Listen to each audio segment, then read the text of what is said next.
It's on you. Oh, it's time. All right, call the meeting to order. Roll call, please. East Ward Alderman Rob Foster, Here. Ward Alderman Mark Bowers, Here. Mayor Natalie McNish, Here. Ward Alderman Vicky Montgomery, Here. West Ward Alderman Stacy Lee. Here. All right. If you would, please stand for a moment of silent prayer or reflection, followed by the Pledge of Allegiance.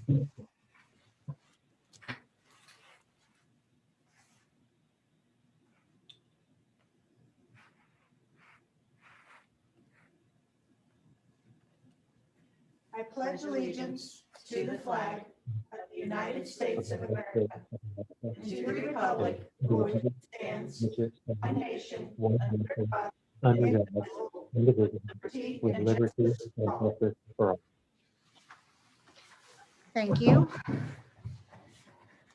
And I will note an error I made in the agenda. I have public comment in the wrong spot. So we will pull up number 1 under new business, public comment with Robert Williams to agenda item number 5. And do we have Robert on the call? He is. Okay, can you unmute him and let him?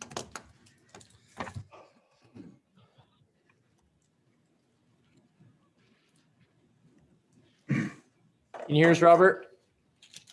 Yes. Awesome. Are William, we? the floor is yours. Okay, super. Well, I will be very brief, and I've got my comments written out, so I'll just read it to try to, stick with respect your time. And so first of all, let me just say thank you, Mayor McNish and Alderman, for granting my request to have a couple minutes in tonight's meeting to express some concerns on the new City Hall project that you'll be talking about later.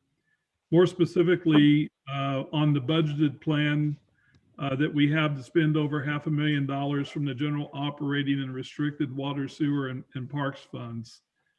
So for the sake of brevity, I'm going to just hit a few points. My guess is that your discussion tonight might address, some of them or most of them, even the ones beyond what I have time to mention. So I'm going to try to offer, though, a list of some questions that I personally would like to be considered, and perhaps, someone watching live or that will watch the recording would benefit as well. I do also want to state that I'm here tonight only to represent myself. I do not represent any community group. I've not done the necessary research to be confident enough to say that these are the views of the community, which is actually, kind of my first topic in question, because so far regarding this particular project, it appears that we are a lot alike in that neither of us have actually, put in the work to engage the community in a meaningful way, or to get good understanding of what the community thinks about spending tax dollars and restricted funds at this level for this project. So my question is, how will you, and I'm not expecting any answers, I'm just giving them out there, and I know you'll be talking later. So how will you involve the community? Initially, there didn't appear to be a plan to consult taxpayers, although you will have the option of how you're going to fund the debt, whether it's through certificate of participation or whether it's through a bond, and a bond would have to go through the taxpayers for approval. The COPS won't. So I'm interested in knowing which direction, that you're looking at going. But more recently, the direction though does seem to have changed, so that we're still looking like we're moving forward on the project to renovate the building on the square. But what we're going to do now is make the effort to educate citizens on the need and the plan. I guess what my question really is will we take the time to present the community with well-researched options, alternatives that would include, use of the current facility and also the plan that has been budgeted, and allow for the time it takes to truly capture the priorities of Marshfield citizens, which is takes far more time than a simple public input meeting or public comments. My next topic is funding. I originally supported this project if it could be done for the projected $300,000. As I considered it though, and in fact, I could support it today for that amount because, you know, the appraised value of the building, I think, was around 700,000. With the renovation, we would still be at least in the ballpark of the true resale value, which we know isn't then or now 700,000. But a primary challenge for me, though, is using taxes and restricted funds to pay for a project that isn't going to offer any significant improved service to the citizens.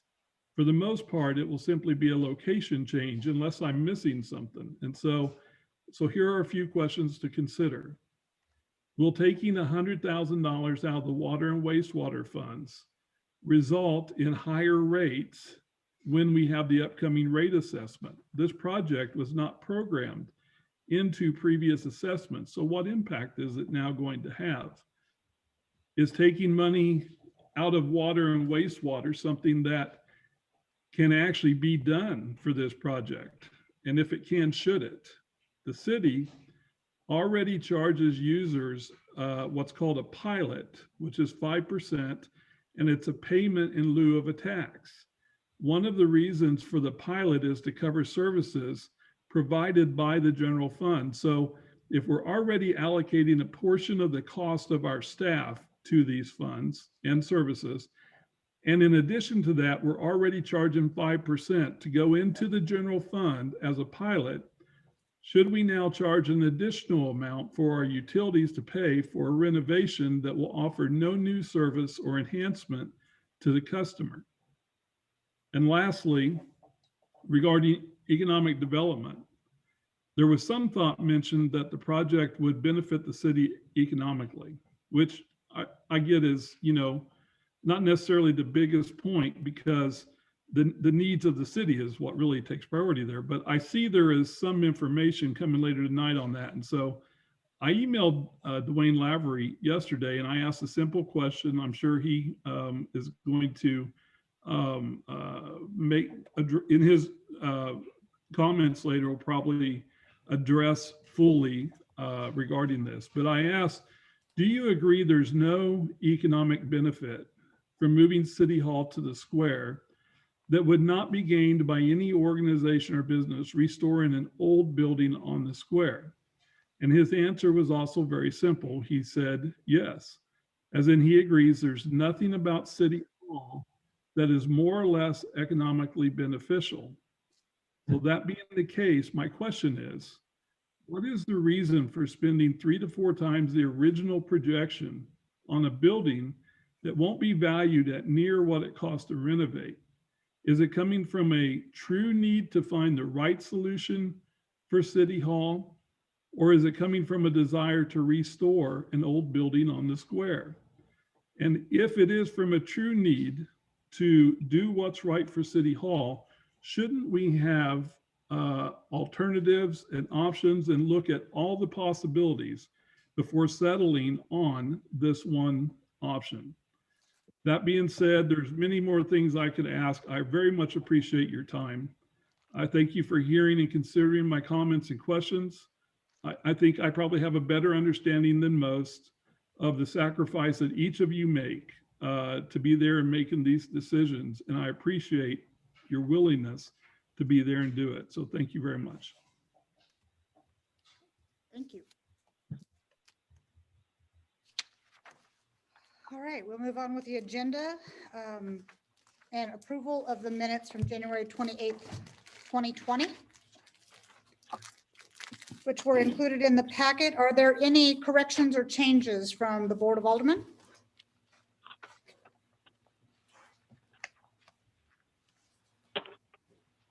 If not, I would entertain a motion to approve. So moved. Second. Okay, all in favor? Aye. Fantastic. On to expenditures and financial reports, and this is quite a large portion of your packet. mainly because we've had that meeting in the middle that we skipped. So you basically have two financial packets in here. And I'll give you kind of a minute to look through the expenditure portion, and then I've asked Monica to kind of walk us through some of the larger reports in here. So I'll give you just a couple minutes to skim through the first few pages.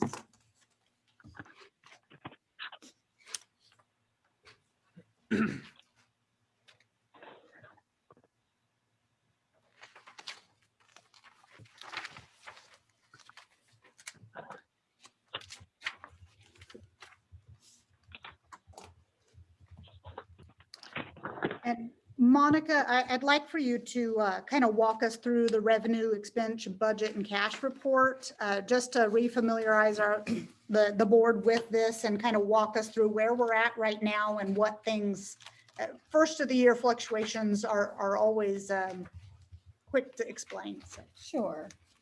Well, you'll have a budget column, and that's what the approved budget for the year is. So then the next column over is your percent of budget. So for each month, the year-to-date totals, that'll be your percent of the budget. And then if you go up to the top right-hand corner, it'll tell you the month. And then right below that, it'll be the actual percentage of the budget. So we are 8.33% of the year. So if we were tracking right on, based on the budget, we would be at 8.33% for everything. But we don't hardly ever track right on track. And that's why we have this to report to you.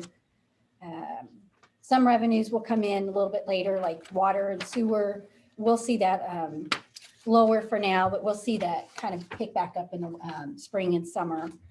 So it'll even back out. And then same with the building inspection on the top there. It's below our budgeted revenues. But then, of course, once we get into construction season, we start seeing those permits come in. We'll see that increase a little bit more. And then down below, we'll have the transportation fund and your geo bond. And that a lot of this will be lower because of our interest.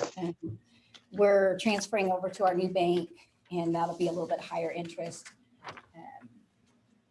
So some of that, we'll see that come back up a little bit as we move through the year. And then go over to the expense side. We have some front-loaded expenses. One of those, the big ones would be our property and liability insurance. And that hits us in January. Well, actually, yeah, in January, it's for the full year. So that'll kind of wash out as the year goes. And then we've had some bond payments or debt service payments that have come in for let's see, what do we have here? We had for the combined CIP, we've had some debt service. We've had Grow Marshfield. So there's just been some expenses that'll come in at the beginning of the year, but as we move through the year, it'll start to even out. We call those front-loaded expenses. Okay. And then it just lists our cash balances each month at the end of the month. Thank you. It had been a little while since we'd looked at one of those, so Sure. I appreciate you walking it through that. Sure. And then also I noticed there was a large amount of AGEs, of course, adjusting journal entries. Of course, we have 2 months in here as well, but Sure. I also know there's some end of the year stuff. So can you walk us through some of those? Sure. So anytime I do an entry, an adjusting journal entry, I'm going to put it on this report for you. A lot of these journal entries will be monthly. They're going to happen every month, whether we're transferring money from like the rent revenues over to our money market account to earmark that specifically. So a lot of that money is going to, I have to do it at an adjusting journal entry to show that transfer. But then at the end of the year, I've done some accruals for salaries. We get paid in January, but the adjusting journal entry is going to show the expense for 2020 instead of 2021. Okay, so like the $1 million AGE is an end of the year entry. That's the transportation to debt service. Actually, so, okay, that one is, it's actually going to be for this current year, our Okay. current year. Our part of our budget is a transfer from the transportation fund to our debt service fund for our general obligation bond. Right? It's actually a $500,000 transfer. But because we have two funds and I can't cross fund, I can't do a journal entry from a cash to a cash because they're two different funds. I have to take one cash, which is 500,000, deduct that from one account and put that into another account. So it ends up doubling, Okay. that double entry accounting. All right. Are there any questions for Monica on the balance of this information?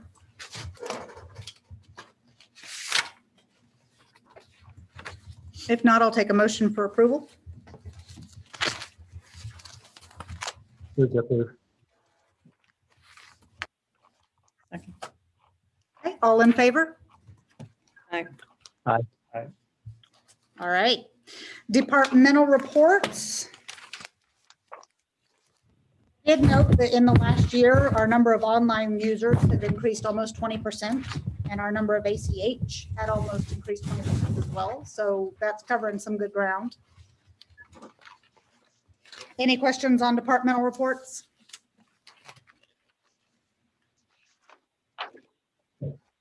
Okay, and if not, we're going to move to board, committee, and commission reports. And this is one of those new agenda items that I have added to our reporting to give a better, well-rounded view of other committees and such that are meeting and what is going on. So for Parks and Rec, I've asked Mark Baker to provide just a very, very short update on what occurred at the February board meeting, park board meeting.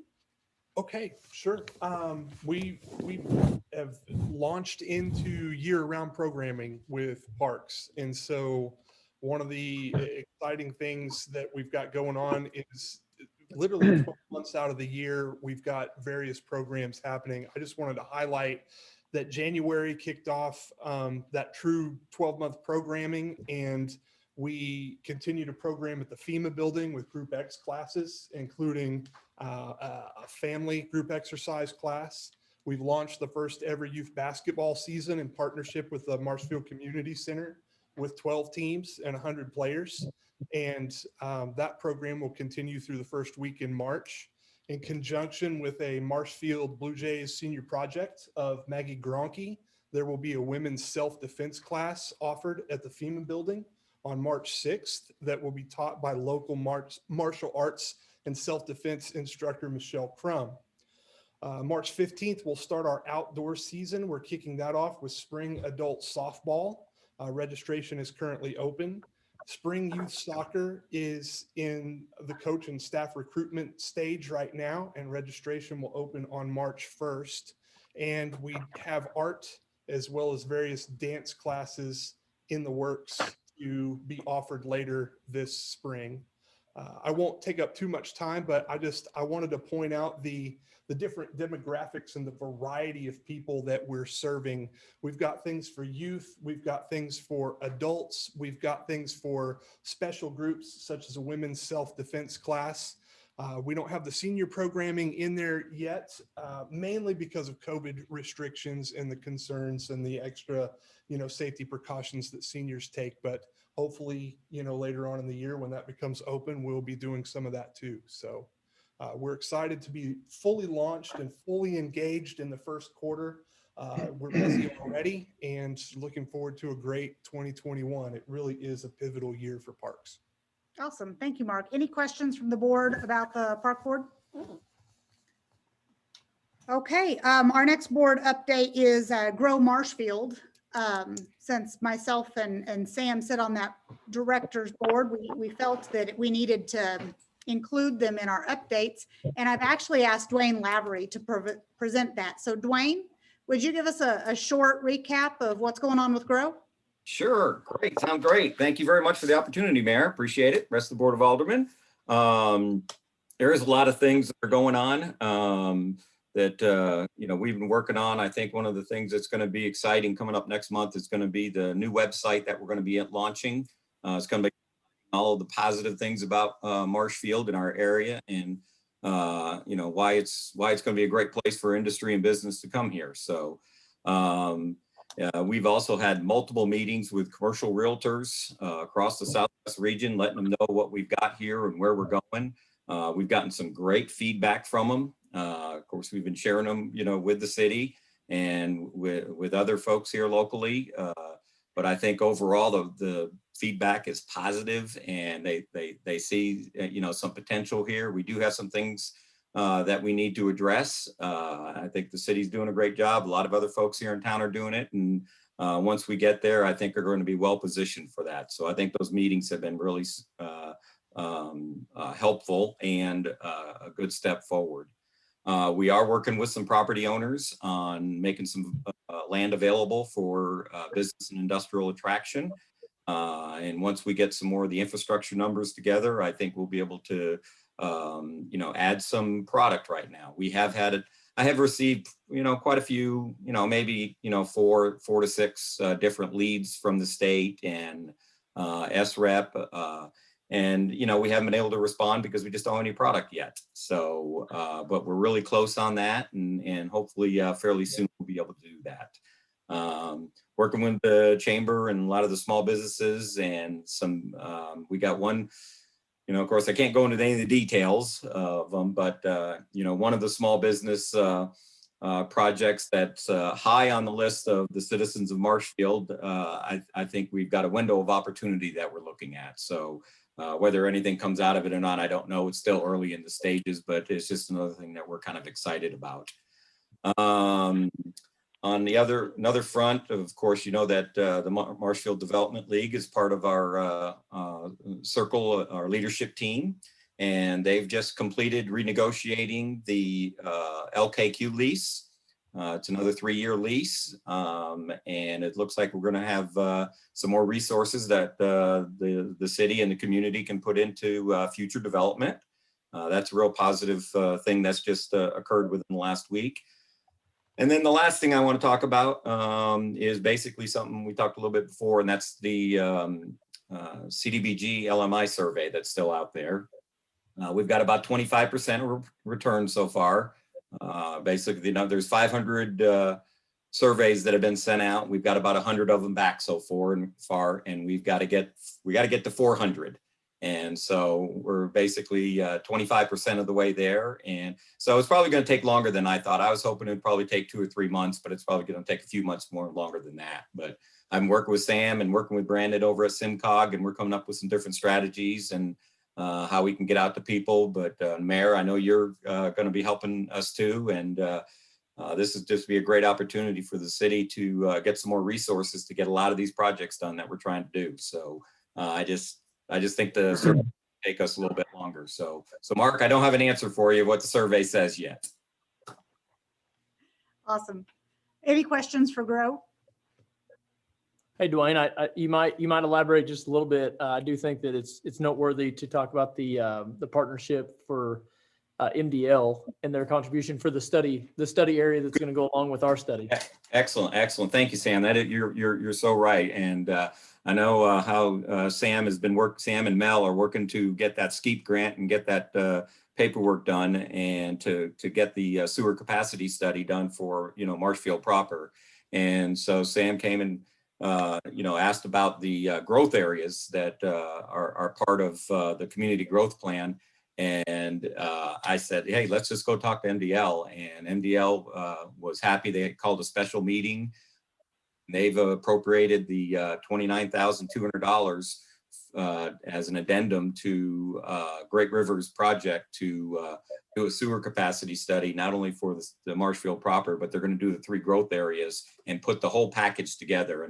And Sam is right. That's going to be real important when we start loading that information in his GIS system, when we put it on our website, and more important, when prospects are thinking of coming here, we're going to have that information, and it's going to be important. So thanks, Sam. And if the board, you guys might recall when we very first approached about the SCEAP grant, we had an additional amount for some additional studies. And at that time, The board chose just to do what was immediate and what was basically what was covered under the grant. And so this partnership is what we're talking about. It was the additional funds that we chose just to kind of hold off and either readdress later on in this year or maybe in 2022. But MDL saw the value in that and said, hey, we want to partner with you, and we want to do it all in conjunction and get all of that stuff for our growth areas as well. So it's a really good partnership. Thank you. Mhm. We also had a meeting of the Water and Sewer Commissioners, probably the first one ever, I think. This was an update on the construction project that's going on out there and some difficulties that have come up. And there are a couple of items that are related to that discussion later on in the agenda. So we'll get into more information there, but it was good information. And is there any other update Mark or Vicki would like to provide? Okay. Other than that, the Planning and Zoning Commission, Cemetery Board, Tree City Committee, Finance Advisory Committee, and Sewer Capacity Committee did not meet in February, so there is no update from them. So we will move on to mayor appointments, and I have 2 appointments today. The first is to appoint Vicki Warren to the Tree City Committee. Vicki was recommended highly by the other members of the committee, and I understand has already been attending some of the meetings and has been a part of that group. And this appointment would just place her officially on that committee. And then also we need to make a change to the Missouri Extension Center city representative. I had formerly asked for reappointment of Jim Hartley. However, he has had to step down, and he had already spoken with Connie Newton about accepting this role, and she was very interested in that and very willing and able. So I am recommending her appointment to the Missouri Extension Center. Move to approve both appointments. Second. Thank you. All in favor? Aye. Aye. Thank you. All right, and that'll take us into unfinished business. We'll start with a COVID-19 update from Michael Taylor.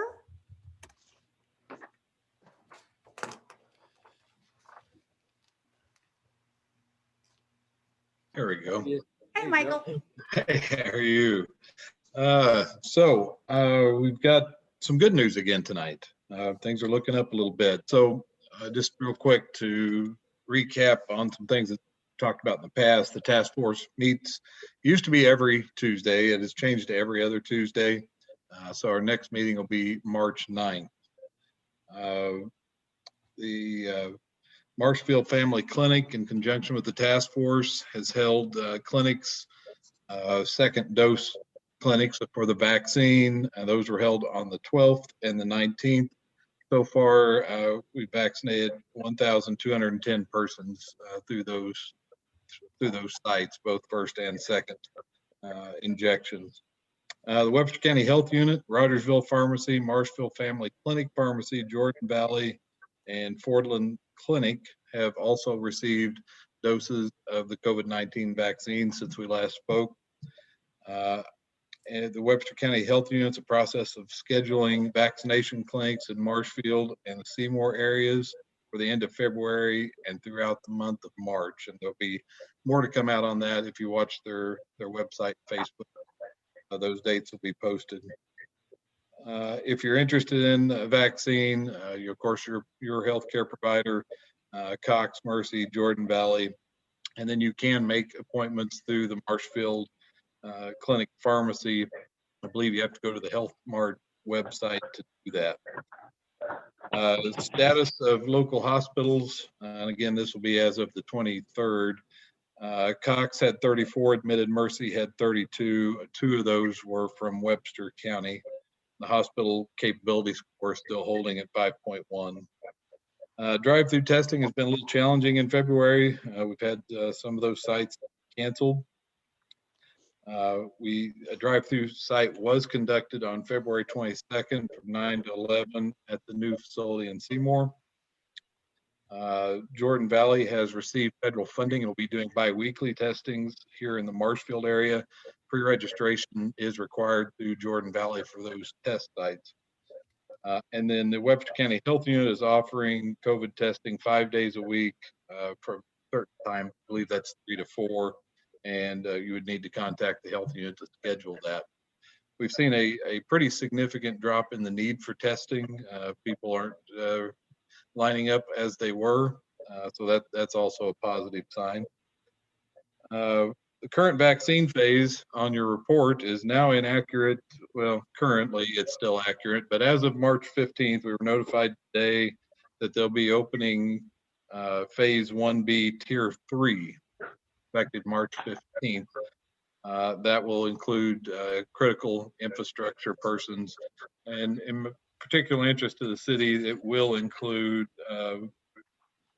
wastewater and water systems and elected officials and other government personnel required for continuity of government, along with others. And you can look that up on the Most Ops COVID website through the state of Missouri. And that'll give you everybody that's included in that new tier.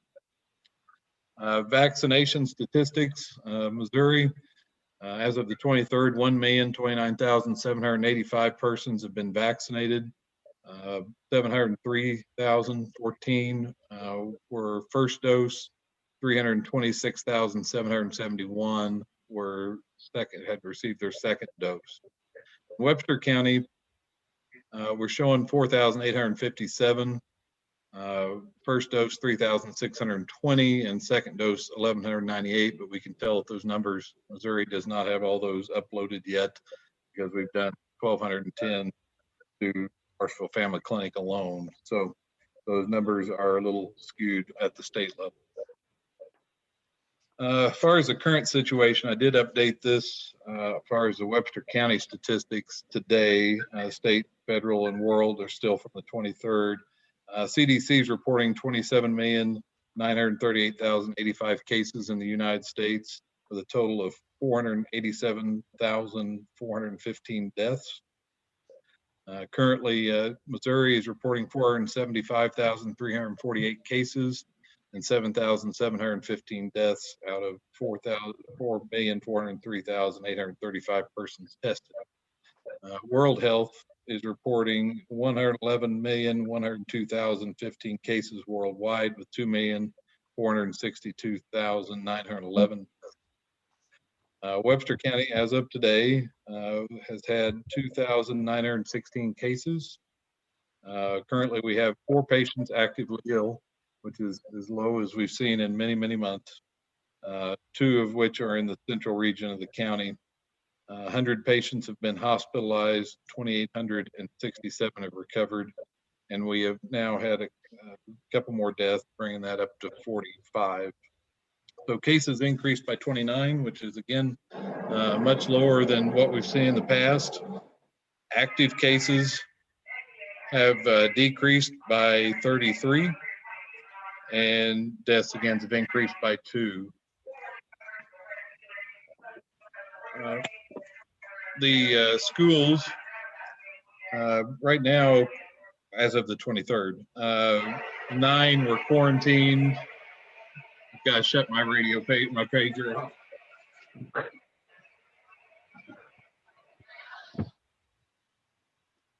Sorry about that. It's never in reach when I need it to be.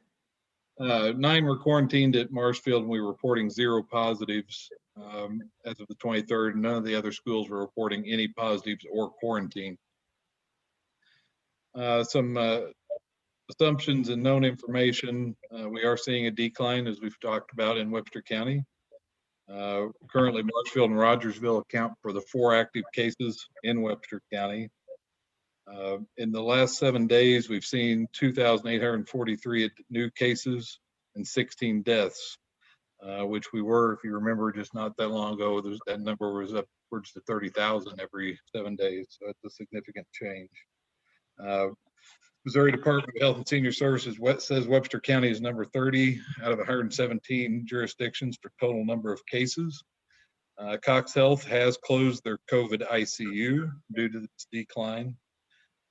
And one other thing to report is on the back of your packet that I sent out is new quarantine modifications approved by the Webster County Health Department.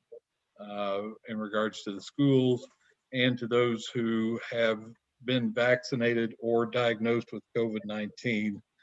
Gives some shorter or no, gives the option for no quarantine or shorter quarantine based on the number of cases we have in the county and based on the time frame that it was that they either had COVID or were vaccinated against COVID. So it gives a few more options in regards to quarantine. So all in all, it is a better report than I've had to give in the past. Thank you, Michael. I will tell the board, I have also asked Michael to talk with his task force, and I've asked John Quinn and Ann Roast to talk with the Webster County Health Board regarding our current trend of downward cases and develop some sense of metrics that we can use in order to determine when we can start letting the brakes off of some of the restrictions, the capacity restrictions or other occupancy type restrictions that we have on our community. So I'm hoping by the next meeting, I'll have some additional information for you so we can start making those decisions. Again, at this time, I've just asked for our health professionals to start gathering some information and giving us some ideas. And then hopefully at the next meeting, we can have a discussion. Are there any questions for Michael? Okay. Thank you very much. Thanks, Michael. All right, the next item on our agenda is the SKEEP grant. Sam, you want to give us an update? So I did actually got some news this week, and so heard back from DNR, and they made their comments to our application. They made the comments that they need to get back to us. Our engineers have already responded to those, and we've resubmitted it. And so hopefully by next week, I'm hoping maybe we'll have some news and hopefully have a notice to proceed by the next meeting for you all to approve this agreement. So good week. We're just making progress now. So I'm excited to get that started. Okay, so we will table items 2 and 3 once again. And that'll take us to item 4, which is the agreement between the chamber and the city for the tourism funds. So the agreement included in your packet includes the changes that we had talked about and the change that the chamber requested. So there are no additional changes to this agreement. And we are looking for permission for signing this agreement. Again, this is just the money that's already passed through, collected by the city on room reservations at the one hotel we have. And that is submitted to the city, and then the city passes that through to the Chamber of Commerce per the agreement that's been there forever. It's just never been in writing. So with that, I will read the bill. Bill number 2021-10, an ordinance authorizing the mayor to execute an agreement between the city of Marshfield and the Marshfield Area Chamber of Commerce for the use of tourism tax funds. Move to Move to approve. approve. You want to take a second? Second. All right, roll call. Foster, Yes. Bowers, Yes. Montgomery, Yes. Lee, Yes. Okay, second reading. Bill number 2021-10, an ordinance authorizing the mayor to execute an agreement between the city of Marshfield and the Marshfield Area Chamber of Commerce for the use of tourism tax funds. Move to approve. Second. Roll call. Foster, Yes. Bowers, Yes. Montgomery, Yes. Lee, Yes. All right, thank you. And that'll bring us up to the new city hall discussion. So we have 4 points under this one. We'll start with the historical timeline. We're going to go into a slideshow of the current use of city hall space. We have a presentation from BKD, and we'll also be talking about economic impact tonight. So there are a couple things that are in your packet here tonight, and we'll start with my initial comments that I sent to the staff just to make sure everything was accurate. But basically, all this starts in December 10th of 2020 is what that should be. The finance advisory presented a letter asking for additional review of this project. And the Board of Aldermen met and discussed, and we came up with a plan to get some education out, including timelines, so some information on the motivation, the investment that's already occurred, the goal setting, financial overview. And so that's kind of where we're headed with this. So again, I'm going to begin with a timeline of what took place. And when this was originally came up, I asked Karen to go through the minutes and find every time that this was talked about since this originated, which was actually back in 2015, and kind of provide those to me so I could come up with a timeline of what happened when. And so this timeline that I'm presenting tonight is not every instance that City Hall was talked about. There are other discussions that are not necessarily in this time frame. It could be that it was in a meeting, or it was in a work session, or it was in a special session. It could be taken from minutes and notes. And I will note that, you know, these are kind of notes as I was going through here. So even if it says the board agreed, it does not necessarily mean that the board voted formally for something. It means that as decisions were made and as discussion occurred, this was the direction of the board. So I'll kind of go into that first. And so all of this conversation that we have documented started in February 2015, when the board learned about the building coming up for sale. And there was a sale price or a lease to buy type option. And at that point, the owner of the building at the time was saying that they planned to replace the roof and the HVAC system. And the city acknowledged at that time that that building wasn't ADA compliant. It was going to need an elevator, and that it was going to cost about $80,000 to do that. Conversation continued in March of 15.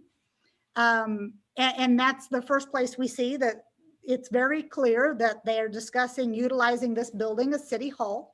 The minutes at that time noted some issues with the drive-through in the lobby. Again, this is very preliminary information. June 2015 was the first time that the bank had actually asked to lease some space from the city. So that came into play. In July of 15, not the city, the other owner, the owner at that time replaced the roof on that building. In August. May I interject just a real sec, just for clarification? Yeah. And one is just to be sure that I remember it right too. Because there are two banks involved, is it right that the bank at that time you're talking about was Metropolitan Bank, not the current occupant Seymour Bank, right? Correct. Just to distinguish, just for folks following along to know, it was different than the current occupant. Yeah, thank you for that. You bet. So August through November, there was additional discussions regarding purchase price, various financing arrangements were discussed, no decisions were made. Again, this is all discussion. And so in December of 2015, there was further discussion again about making an offer, and the city at that point was acknowledging that, you know, remodel and everything was going to cost an additional at least $300,000. January through October of 2016, again, every time new information comes available, the board is meeting and discussing that. The board is very focused in all the meetings at that point on making sure that the offer that they put forward is very financially responsible. In November 16 is the first time the board actually decides to make an offer, and it was to make an offer of $150,000. In February of 17, the previous owner has the building appraised.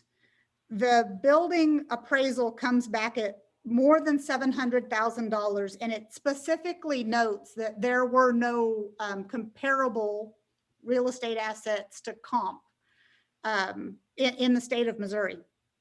The former owner, the bank, had the building booked at a value of $500,000, and the board estimated that the purchase price should be around $300,000, and that additional costs to remodel would be another $250,000.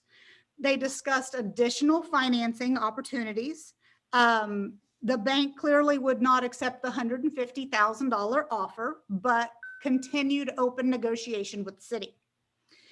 In March of 2017, the building is listed with a real estate broker at $550,000. The city was considered exempt from that agreement because negotiations had already been underway with us. At that point, it's also noted that that particular building is a total of 17,000 square feet. It's an unrelated matter in part, but the county at the same time here approaches the city about purchasing fire station number 1 and a parking lot where well number 2 was sitting. The board determined a fair price for that and figured that using that money plus the money that they had already deemed available for this purchase, they would be able to make a reasonable offer on this property of $325,000. In April of 17, the board identified the need for a space needs analysis. And in June of 17, the board was notified of a potential tenant once the building purchase was finalized. So at this point, we're moving forward with the purchase of the building. And I believe that, Rob, help me, is that potential tenant is the current tenant. Yeah, that's my understanding, yes. Okay. At that point, the board also discussed interest in consolidation of assets, specifically fire and police, street and water, and kind of took a global look at what do we have, where are we operating, and what do we want to do with this. In July of 2017, the board reviewed 3 firms who responded to a request for qualifications regarding a space needs analysis. In that meeting, they approved or they selected Buxton, Cubic, Dodd, BKD Creative, who we are actually going to hear from a little bit later. In September of 2017, BKD presented that space needs analysis along with a schematic design floor plan, and the plan showed use of the first floor as a police department and the second floor as city offices. BKD did note in that meeting, it's noted that BKC said it really wasn't a great fit for the PD, the police department, excuse me. And then we move into November when it looks like what happens here is that we are identifying revenue sources that can be reserved in order to pay for portions of this renovation. So it says former city administrator identified use of some unallocated cash for street paving or the architectural and engineering designs, and then also noted that the tower rent, so there is a rent we receive for a tower that's leased, and then also the lease for the tenant that's in that building would be allocated to a separate revenue account for use for future city hall remodeling cost. In addition, it did note that those costs, those architectural and engineering design costs, were not included in the 2018 budget. So in February of 2018, as this project is moving forward and we have a tenant that's going to be moving in, the city awarded a bid for asbestos abatement in that building. So that work has already been completed now. In June of 18, the board requested a timeline on the city hall and wanted to see the budget in the wanted to see the project in the 19 budget. In February of 19, the board reviews qualifications and approves working with BKD. In April of 19, BKD provides proposed remodeling and renovation costs of 1.1 million. The financial advisor that the city works with notes that the tower rent and the lease revenues will not support a $1 million project. In May of 19, there was 2 work sessions that took place where the board set priorities for budgeting. And in that, there was consensus of the board, or the notes say that there were consensus of the board to make sure that if the City Hall project wasn't in the 19 budget, that it was a priority in the 2020 budget. In July of 19, the board hires another firm, Nesbitt Construction, to provide a second estimate to complete renovations to that new City Hall building. And in January of 2020, that second firm presents estimated cost of just over $1 million. That particular cost did not have contingency monies included in it, but it did have additional options that we could remove from the plan, which could save up to $160,000 of the just over $1 million cost. In August of 2020, we identified goals for the 2021 budget, and City Hall was there. And then October of 2020, we discussed the financing options in open session for the City Hall. These consist of new debt secured with the tower and the lease revenues. It also includes allocations of cash from selected funds. And then in December 2020, we kind of wrapped full circle back to where we started tonight, was that, you know, when the presentation of the budget was given, this Finance Advisory Committee said they wanted to see the city look at this project in more detail. And in January of 2021, the board sat down and decided, you know, how we were going to move forward with this. So that is in a nutshell what has been going on with this project. And part of the purpose of providing that timeline is just so that everybody can understand, and myself included, the length of this project. You know, it's not new information. The board started this in 2015. There has been many more conversations than what I documented tonight. I did try to keep it to a presentation format just so that I didn't sit here and yap forever.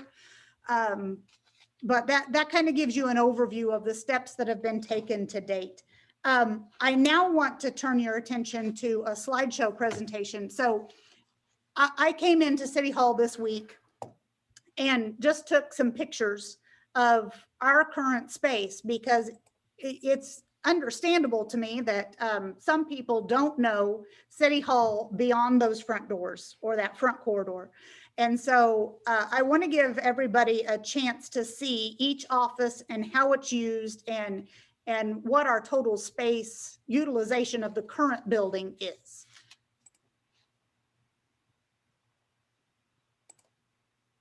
Okay, so this is the front lobby on my right, so I'm hoping it's your right as well. And then if you would look in the door, that is that main corridor where we start having offices. Go ahead. This is another hallway, and this is the copier room. Go ahead. That is our IT closet. It's our main closet. It's the everything closet. And then the other corridor, which encaps council chambers. Okay, and what we have here is this is parks. So the small lobby area that you see is where you enter in the back of the building to get to our parks department. And then next to that, in the top right-hand corner, we have 2 desks, which are our parks director and our coordinator, who are there together. And then we have a third desk that you see in the little bitty room that connects to that. And that is where the new employee who is yet to be hired will work. We are completely out of space in that particular area for any additional help. The top picture there on the right-hand side is again the front lobby. This is your collector's area. So this looks like a wide open space, but I want to caveat that with the fact that we have one additional employee who was included in the budget this year, and we will be adding another desk into where you can see that cursor moving right now. So that's going to take up the balance of the space that we have available in that room. That new employee is going to help a lot with our collection efforts, also be working with our water department on administrative duties.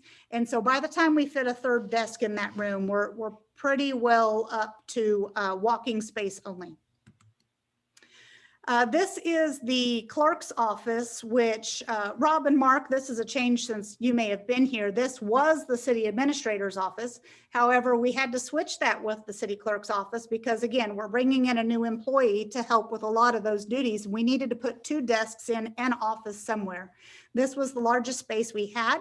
So we've moved Karen into this space, and there are actually 2 desks there, which will allow them to work very closely together. That position will be an assistant clerk, so they will be working hand in hand with Karen on a lot of administrative duties. And then we'll also be working with Monica to do some accounts payable and data entry type work. This here is Monica's office. She can walk around the desk, even though that picture does not give her credit. But that's it. The reason that other employee is in the other office is because there was no room to add Monica's shared employee to here. This is Richard's office. Rick, sorry, this is Rick's office. Richard doesn't have one. This is our code enforcement. He also does all of our building inspections. You will note that there is not enough space there to lay out plans. So most of the time that particular employee has to come into the council chambers to roll out those plans onto a larger surface. Again, yes, they can walk around the desk, but that's about it. And this is Deputy City Administrator's office. Again, there is not sufficient room to put another employee into this space. And lastly, this is Karen's old office. This is now the city administrator's office. We moved the executive desk into that space. You will notice that the conference table had to go. We didn't have enough space to put, well, to even get around the desk. Several arrangements were tried there, but it's just not going to work. So we do have a vacant office right now for the city administrator position, which is also vacant. The council chambers, which we are sitting in right now, I took a few different shots of that. That is our most open room, but it's also widely utilized. Many different uses, including the review of plans, all of our current meetings. And this is generally where staff come to have all their staff meetings. This is where they come to meet with outside individuals, engineers, and also it's the main facilitator for group Zoom meetings through our COVID pandemic. Thank you. So that kind of gives you a very short and the best review of City Hall that was possible, considering that we can't just give open tours at this time. But I did want to give everybody an idea of how we were utilizing the space that we already had and why it was so important that we find some way to add additional office space. As you can see, we've got 2 and 3 desks in many areas. And there are additional employees that would, if we had them in City Hall instead of where they are at, it would add efficiencies to our operations. It's just not a possibility at this time without additional space.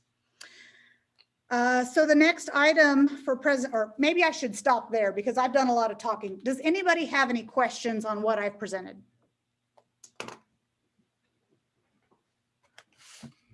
Rob does. Okay. Yeah, I just wanted to mention, you had mentioned in the estimate that we got from Nesbitt that it didn't have contingency. You are correct. It didn't have a line item for contingency like we see on a lot of the contracts that could, the contracts for some of these major projects we do through the city. But each of the items that he being Joe Jackson, incorporated into that estimate did have its own contingency built into it. So I wanted to clarify that just a little bit. Okay, I appreciate that. Okay, I with that, also want to, go ahead. well, yeah, could I just one more item? I want to speak to the 300,000-ish dollar frame that we were thinking that we would be looking at for renovation. If I remember right, because that's quite a bit different than what the estimate is that we are dealing with now. But I think the difference there is when we were in those early stages, when we were looking at trying to estimate, what we might be looking at for renovation, we weren't looking at using nearly the space, and I think it was all level 1 space because that's what we thought we needed at that time.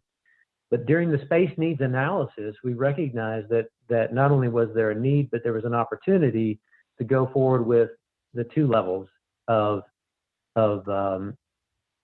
space use, and that could include the elevator. There's an elevator shaft already in that building, but as far as installing the elevator, and so when all of that came into focus, we basically changed the scope of what the project might be, and we wanted to look at the whole thing to take full advantage of the renovation period as an option that would accommodate all of our needs at that time. And so that's, I think, when we went from a very loose approximate of 300,000 to more full use of the space, although it's not completely used, it still allows for a lot of square footage for future growth. But I think that's where that came in. I could be proven wrong, but I think that's the explanation for that difference. And I wanted to clarify that real quick. Okay. I do remember one floor being Yeah. mentioned, at least in early talks, but there is not an elevator shaft built in there right now. As it currently sits, there's not an elevator shaft. Vicki, you're right. I stand corrected. It's not a shaft. It is it's There's a an space opening in for the one. framework Yes. to allow for a shaft. You're exactly right. That's right. Okay. But I think, But there is the provision for it in the structure. Okay. Mhm. and I think whenever we're talking about the original for the bottom, it was maybe that was in conjunction with an activity complex, because there was no room for the parks itself on the bottom level. There was never discussion of the parks even being on the second level. If parks was going to go into that building or not be in this building, they would have to be in the upstairs or somewhere else.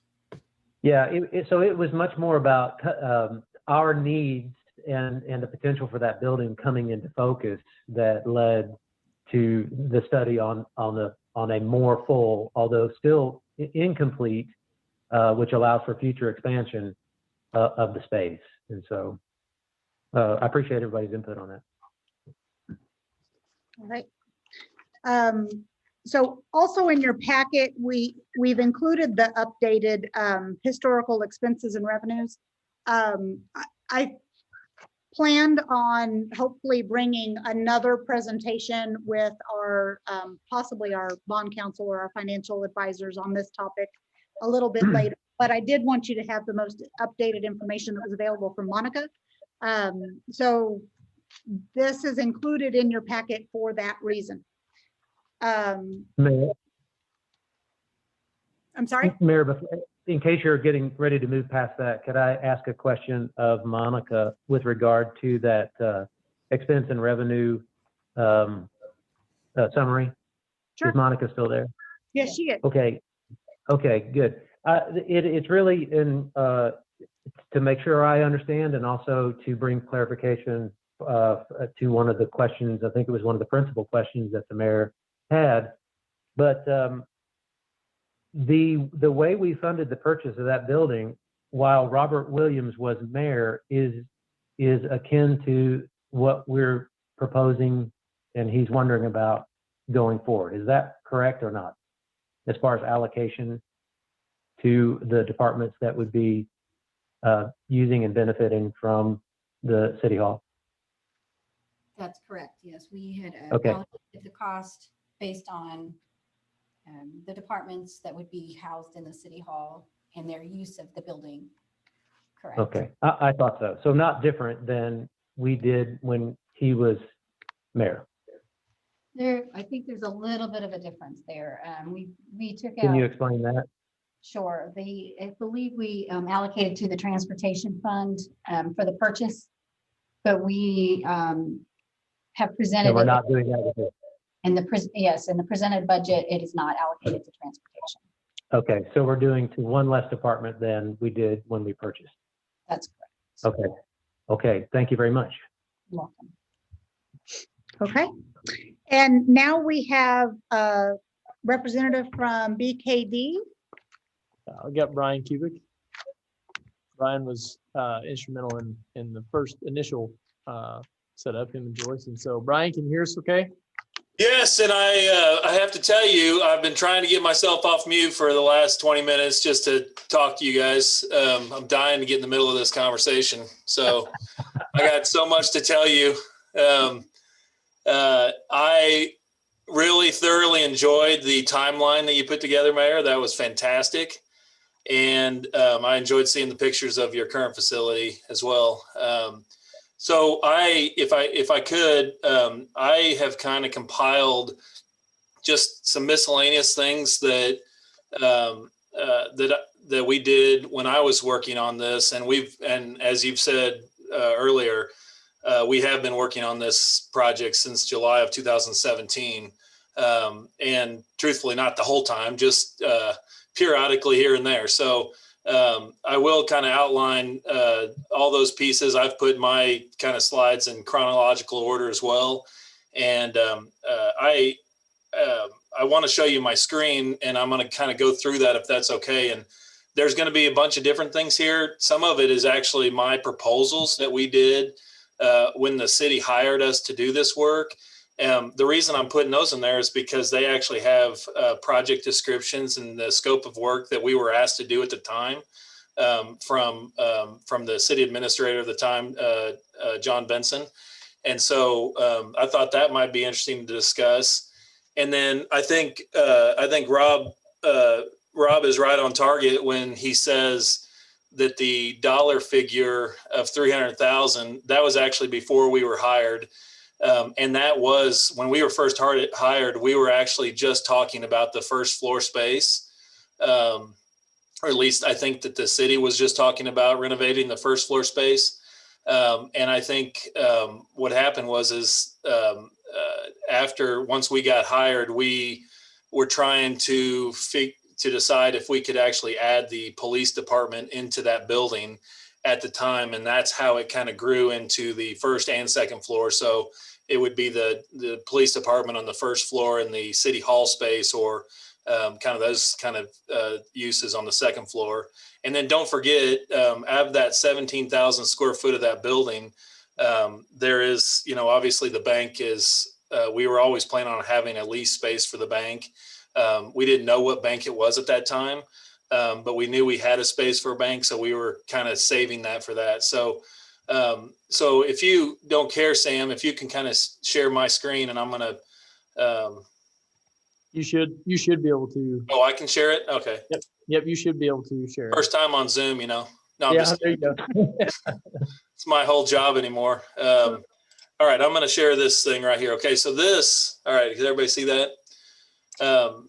This, and you guys probably have, and I know a lot of you are fairly new to, or there's a lot of new people. So this is a proposal at the time. We were hired to do and I'm using my cursor here, a space assessment and facility space plan for that building. Hey, Brian, Yes. There's no way you can you make your, yeah, there you go. Yeah, I'm going to zoom in and. I was like, can you take a full screen or anything? How's that look? That look any better? That's better. Can you go just a little bit more and keep it on the screen? Yeah. One more we'll There you go. Okay. Better. We'll zoom in and out. Just tell me what you guys can see. And we'll just try to go in and out of this, but, and I can give you guys all of this if you don't have it already, but I think you probably do. So our job the first time, and this was we were hired not necessarily on, there was no interview for this job. I think the city administrator knew about our work, and we got we got hired to come in and help just kind of space plan that building. And so here's what we did. If you can look at the city of Marshfield was in the process of purchasing the building. The city wanted to perform a needs assessment for their current and future needs of the administration departments and the city police department. So this is when this building became a 2-story building renovation instead of a 1-story.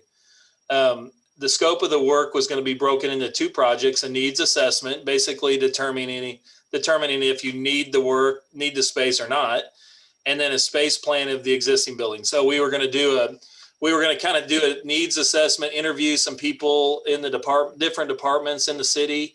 And we did that, I think, pretty thoroughly. And then what we did, we took that information. I'm going to show you that. We took that information and created a space plan, or we took the building and space planned it out. So I'm going to move forward here to the next slide, which is just a continuation of that agreement. This sheet right here was actually our notes. We had them typed up at the time, but these were our notes when we met with the city departments. And we won't get into the details of it, but I just wanted you to see how we did our work. You can see that there were pieces here where we felt like we measured this reception and collector space, which is 354 feet, and we just determined based on our planning standards, we would use 375 for that use. So that's how that kind of worked out. And then it just continues on. But I do want to kind of point out that this is when we started noticing that we were going to be upside down in the sizes. We weren't going to have enough room to have the police station 2, because you can see that our desired was 6,600 and our what we had was only 4,000. So there's the police department here. It gets a little bit more organized. Like I said, these are just my notes, our notes. Joyce Buxton, who's an interior designer in our office, she actually participated in this. And we had another architect as well working on it. So, okay, so then we got more of a formal presentation. This is actually what we gave to the city.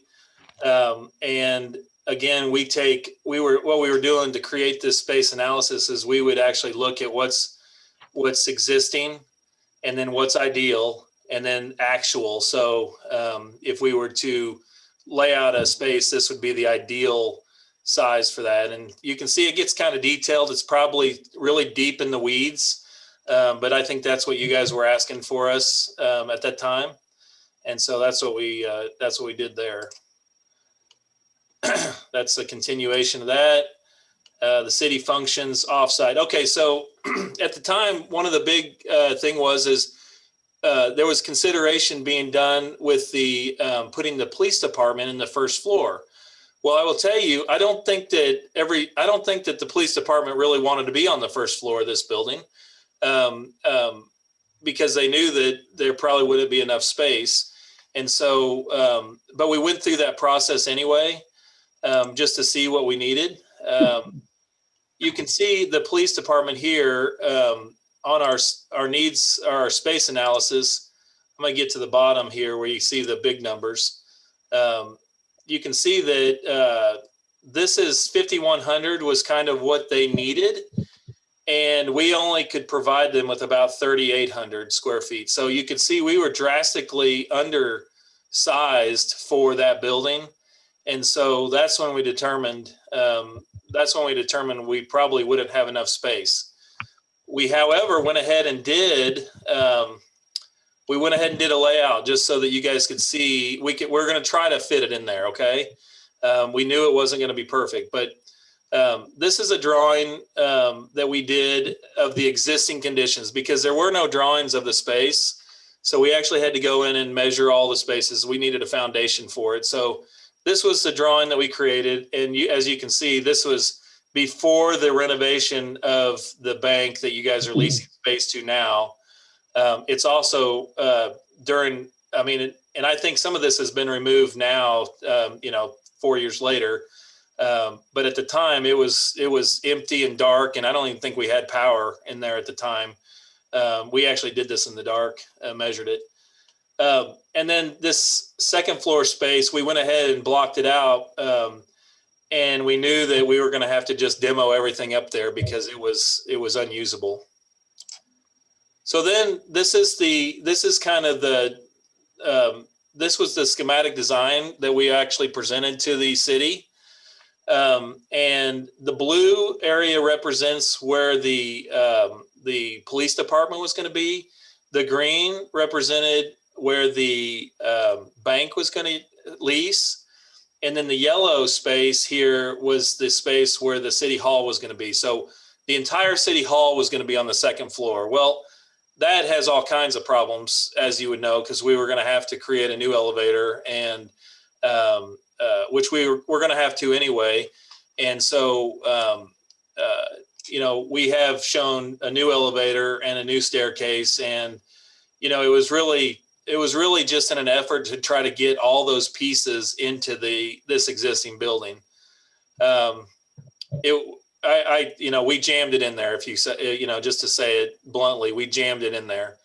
And also the city police department, they needed vehicle storage. So we worked even on the outside on this parking lot and how this works, and how the drive would work with the bank teller station that was there. If you can see that was actually going to be a place where the city people could drop off payments to the city through that teller station. I still think that's a good idea when we renovate, but anyway, it just wasn't working right. Okay. So this was October of 2017 when we did this thing. And then with that, we were going to have there was a contractor that was, and I'm not sure if this was mentioned in the timeline, but Federal Construction actually, and I think that maybe Mr. Benson may have reached out to them at that time and asked for kind of some ballpark figures. And they prepared this remodel budget estimate only. And it was, I just want to point out one thing is they had a budget sum of 1.7 million, basically for that project. And so that was a no-go. That wasn't going to happen. Substantially different than what you guys were talking about previously. So that's when this project became a little bit idle. This was, like I said, this was done by Federal Construction, which is a subsidiary to Federal Protection banking. They do banking buildings. Okay, so let's see. Has anybody got any questions at this point? Am I doing okay, Sam? I think so. Okay. I don't have any. I think you're doing great. Okay. I'll just keep on going here. So this is a plan that I found. We were going to step back, and I think the bank at that time, started showing interest in leasing the space. So we really needed to act on that and identify what area was going to be allowed for the bank. So we produced this drawing, and that's how we identified the bank space, so that you guys could go ahead and get a tenant going. We knew the project wasn't going forward with the city hall at this point, but we did have a tenant. We wanted to move forward with that. So fast forward to now, we're at November of 2008. This is when, and I think Mayor, you mentioned this. The city actually went, and that's when they actually interviewed architects. And took proposals from architects to actually do a project here. And so let's look at the scope of work here. We were supposed to, we knew kind of what the project scope was. Us and other architecture firms in Springfield and surrounding areas were to submit the scope of work that was defined. And we were supposed to submit a fee proposal for that. And so this is what we did. So at this point, we did not have the police department in this building at all. So this 100% building was going to be City Hall and the bank space, which we've already kind of addressed. So you kind of peek through that, but you can see that we had a pretty good idea where spaces were going to go. And so I actually, even in this proposal, outlined, what spaces were going to be. And even here you can see parks and planning offices, which we saw those pictures in the current place. So, all the things were starting to come together, in my opinion. So that's what we were doing there. So then you guys hired us, and we submitted a design concept for that project. And this, like I said, the blue area right here shows lease space where the bank decided to use. You had a tenant there. And then we also had an additional lease space on the second floor. And I know you can't see that, but it's about 1,800 square feet of additional lease space that we were going to be able to lease to some other tenant as well. So anyway, this is where we got to. I think we submitted our proposal in a percentage fee, and somebody didn't like that, so we actually redid our proposal. May have been Mr. Foster. In fact, I'm pretty sure it was. And we switched it back to a lump sum fee. But this is the design that we liked the most. I will tell you that this design had. We tried to save as we met with Sam out there, and we tried to save as much of the existing conditions as we could, and but still have a nice city hall. And so, as you can see, the big circular staircase that's there, I think that's kind of iconic to that building right now. The old bank staircase, we left that, and then really interesting, we found that as you guys mentioned before, there actually was an elevator location. It was not a shaft, as someone mentioned, but it was the roof was actually designed to allow for the elevator to kind of penetrate the structure. And so we found our perfect spot for an elevator. So that was actually a good find. And we started doing our separations with different things. So quickly, I'm going to walk you through this, but we had a main entrance, and this area right here was what we called our public space. So there would be a transaction counter for the city collections, the extended lobby with the staircase that's still there, the new elevator, and then a public restroom, a kind of a waiting space for the public, and mechanical electrical closets on that floor. I'm going to take you upstairs because I want to show you all the public spaces. So we go up to the second floor here where the elevator extends up through, the stairs come up. We have another kind of prelude space or a lobby space, but then the new Board of Alderman room or municipal court training room was actually going to be in this space right on the front of the building. So we were kind of liking that. That was working pretty good with private, with some shared restrooms here, table and chair storage. So basically, the space that your conference room now or your Board of Alderman room, we would move that to this space, and then we would have another kind of secured entry location back. So now we're moving back into the private spaces or the city staff spaces. And we had a city clerk area, we had a conference room, finance office, city administrator, and city administrator office with break room, copy room, and then this kind of shared stair down to the first floor. But again, just want to point out that we have some vacant overflow space right here that could be leased to some other department or used by another department. Back to the first floor. We had the city collection and copy mail room right here. We had a growth part-time support, 4-person conference room, an executive office, municipal court, parks department, and then planning and code department, 2 positions there. So I do want to tell you that these are currently existing walls. So our goal, like I said earlier, was to try to salvage as much as we could with the existing space. And so there you have it. So, okay. So the next thing,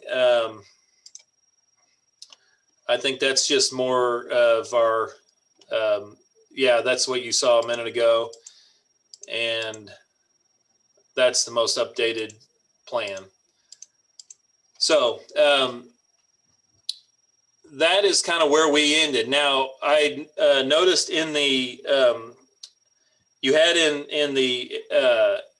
your timeline that Nesbitt Construction was kind of, not hired. They actually did it. I think they did it at no cost. I may be wrong about that, but Nesbitt Construction was not separate from us. They actually were just a contractor in the area. And I think that their lead estimator was maybe I think he might live in Marshfield, or maybe he's friends with Rob. I can't really remember that connection, but Nesbitt Construction is a contractor that we work with all the time. They're a good contractor, and we trust them a lot. And they're the ones that actually did the cost estimate on the plan that we developed. And they came up with pretty much exactly the same number that we thought it was going to be, around that 1.1 million. I think, like you said, it was a little bit over $1 million. So we thought that renovation of what you saw we think it's going to be around $1 million. Now, I will tell you, I mean, I don't know if that's what it is today. Construction costs are different. The world is obviously different. And so, however, the construction industry is very, it's going very well in the construction industry, at least in our area. And most contractors are as busy as they've ever been. I know my architecture firm is as busy as we've ever been. So I don't know what that means for cost. We also are dealing with some material shortages, particularly in wood construction. And there's other things that we're just having, our projects are having a hard time getting material to site. So what that does is that just drives up costs on projects. So, if we were to restart this and readjust it, we would definitely want to get in front of a general contractor that's doing renovation projects currently right now, so that we can have updated costs in order to know where we're going with that. But that's what I would suggest, at least for you guys to understand the cost of things. So that's kind of where we left off.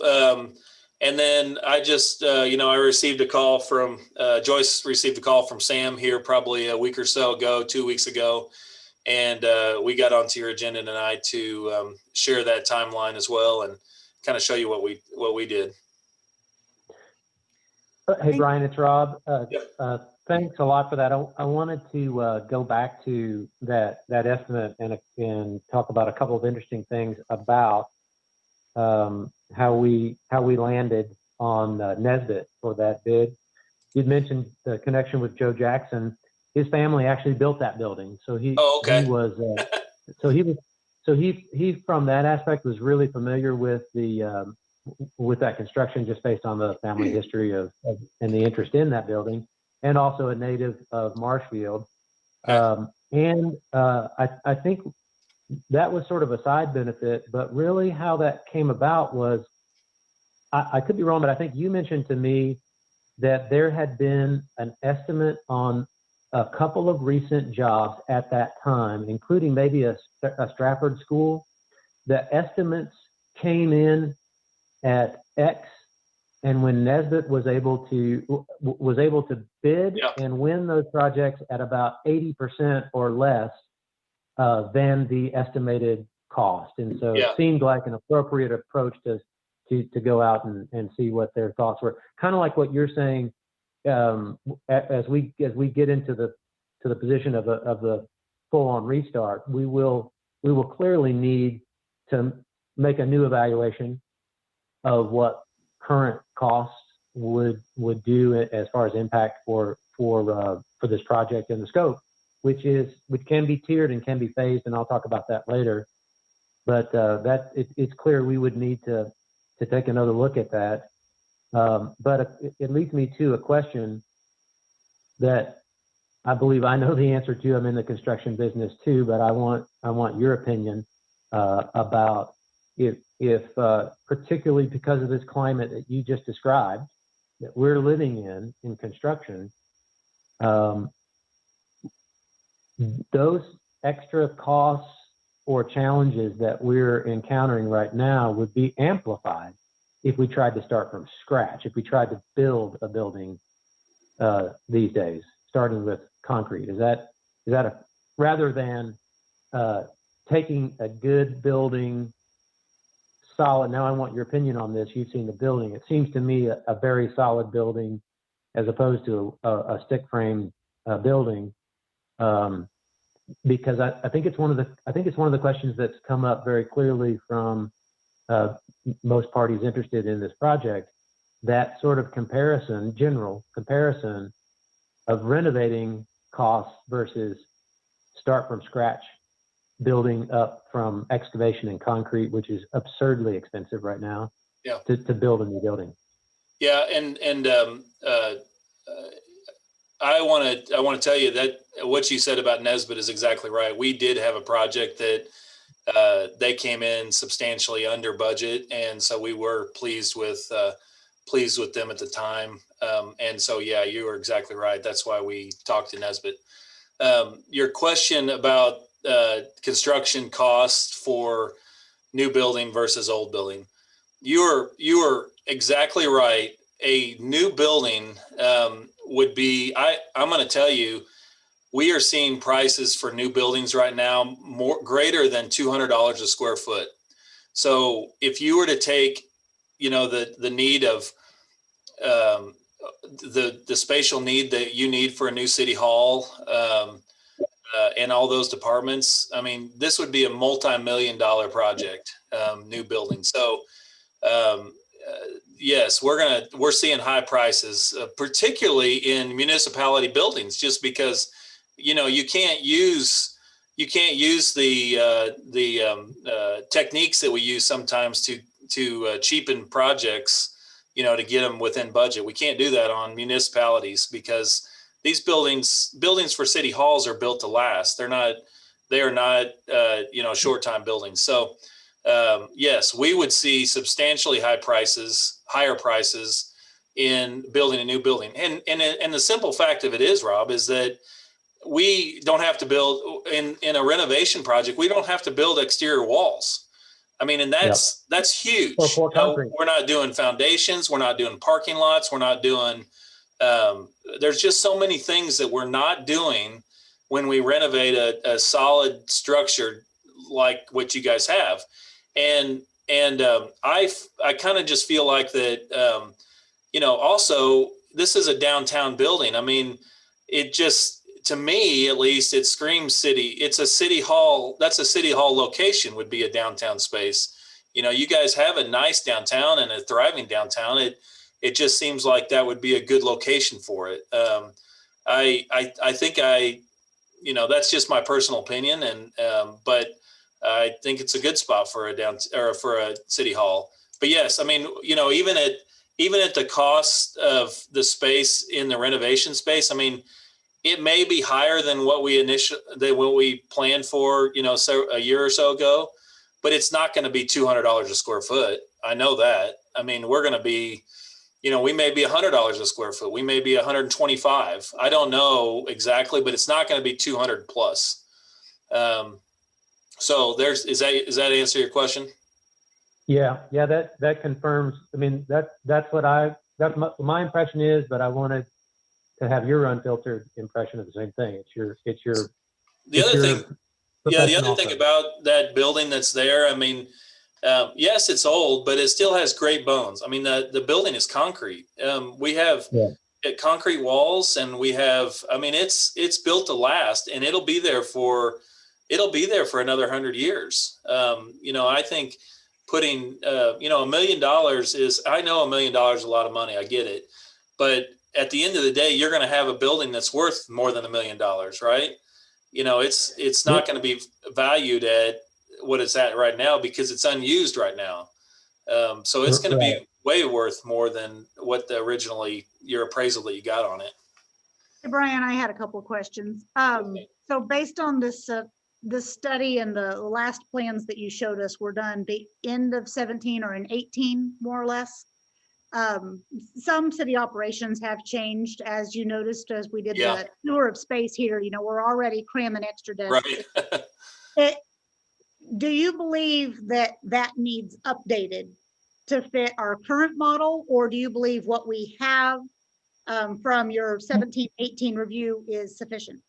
No, I think we got to update that because if you saw that plan, I don't know if you noticed or not, but there was only one spot for Parks Department. I just noticed that as I was kind of reading it to you guys. And then I saw in your presentation, you had 2 desks in your Parks Department. So we already 3 desks. So we already know that that you guys have added over the years and you're changing staff. So now I will tell you, I feel that we have a good start. So, we'll take that. We won't just disregard it. We'll take that information and add to it. Okay. We won't be starting over. What are the costs involved in redoing this planning? I mean, I think we did are you asking me for what our fee would be on that? Ballpark. I think we charged you $1,000 for it last time, which obviously we had way more time in that. Our goal is to do a project. It's not to, our goal is to do a project. Our firm doesn't make money on doing space analysis, so, we're just trying to help you get to that point where you can hire an architect to do a project. So I'm just being honest about it. So it wouldn't be, maybe, I don't know, maybe 8 hours, 10 hours worth of time. And that's going to be in that $1,000 range.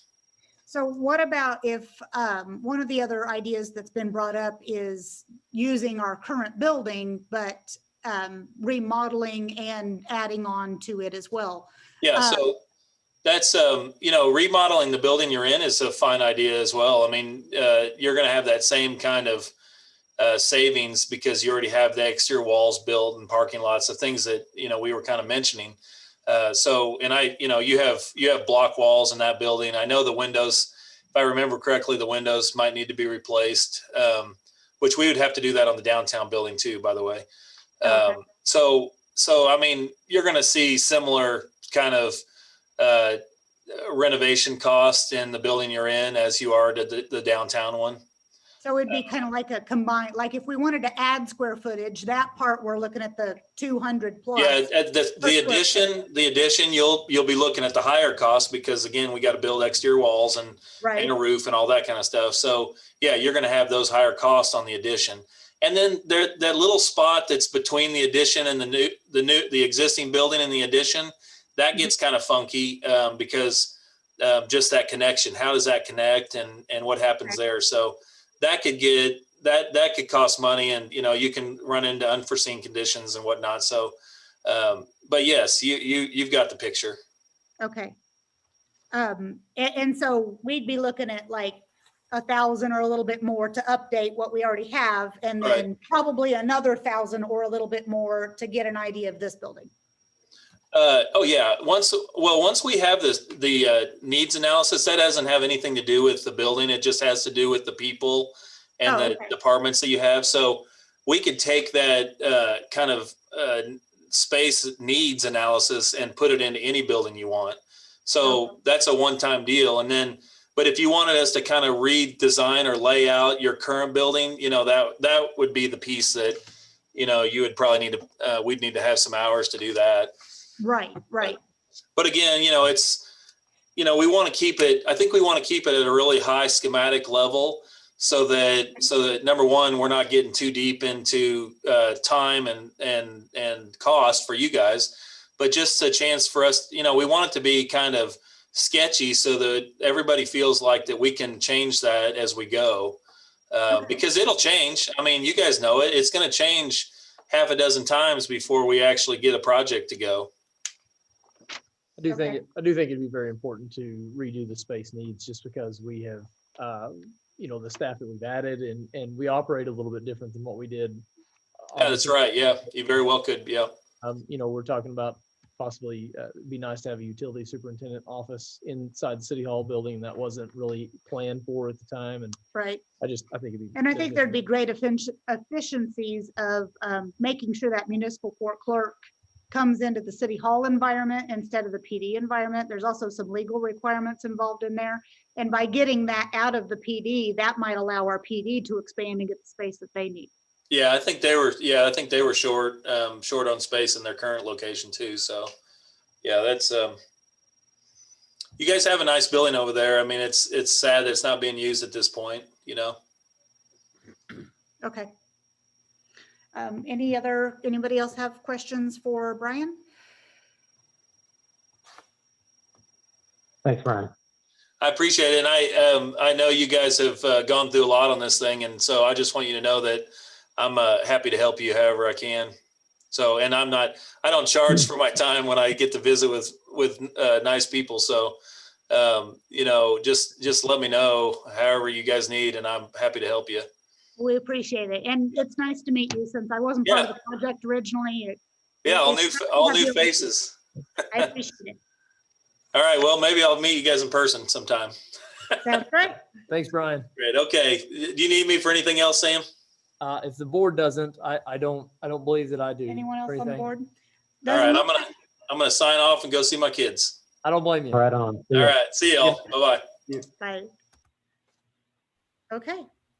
And the last item on this point was an economic impact on the City Hall project. And Rob, are you presenting on that?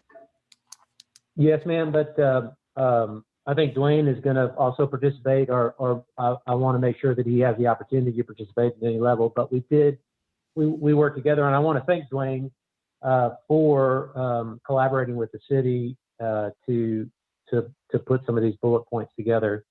I do want to offer a disclaimer for Grow Marshfield in particular, that they were speaking very, very specifically to economic development impact, and rightly not trying to sort of get in the business of any kind of financing or anything to do with that. They were sticking in their wheelhouse, which is what's the impact, potential impact, expected impact, and so forth for economic development, and why. And so I want to thank him for that, because as a reminder, this section is here because we asked ourselves as a board, okay, maybe we can provide some education notes to get out into the city by whatever means and mechanisms we choose. There are a lot of avenues that we can provide this and disseminate this information into the city as we focus it in.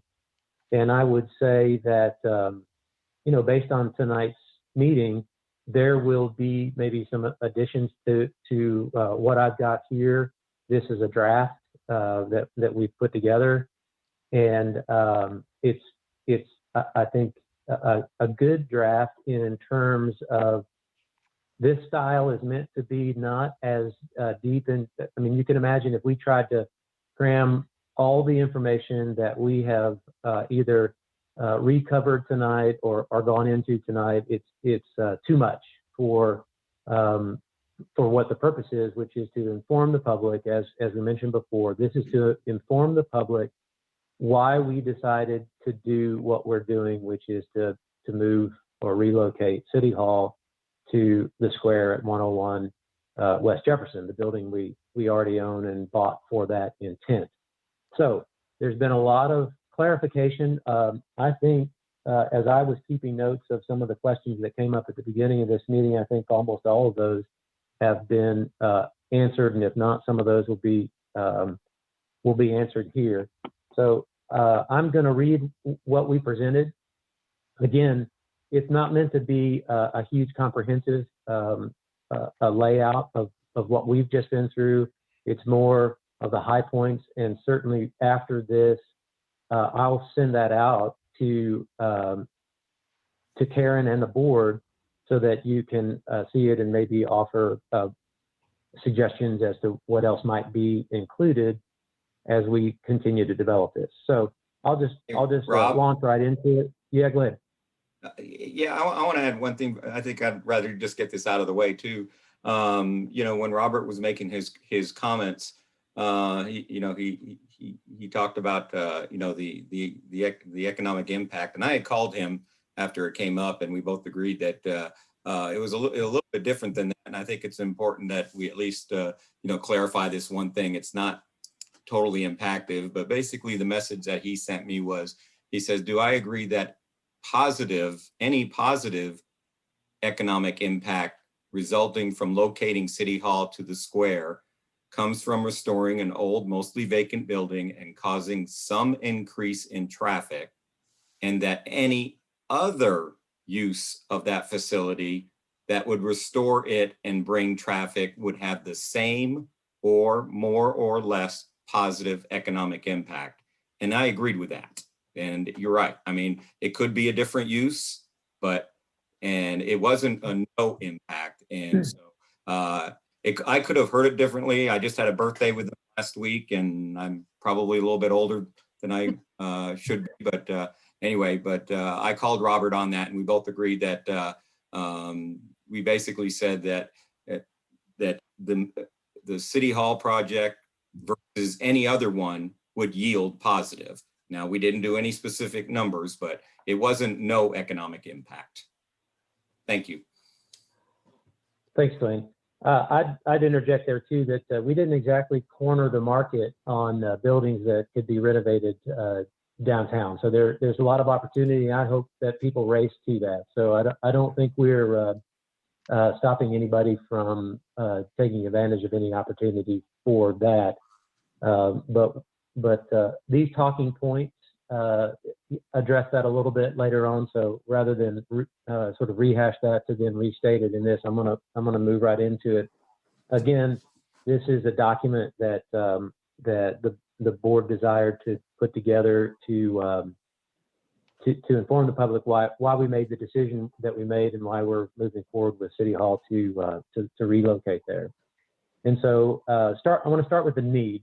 So under this category, it addresses the need. First and foremost, we're faced with a need, which is unanimously acknowledged. I want to just, as a sidebar, Natalie's presentation is a perfect illustration of, in real images of what that need is. And that need is for more space than we have at the current City Hall. And more space is needed to accommodate current staff levels and for planned additional staffing. That is clear, undisputed, unanimously acknowledged. Another key factor is that we're in the fortunate position of ownership of the building at 101 West Jefferson, which will satisfy the current need for expansion as well as space for future expansion as needed. And that was presented very well also tonight, that sort of the emphasis for that.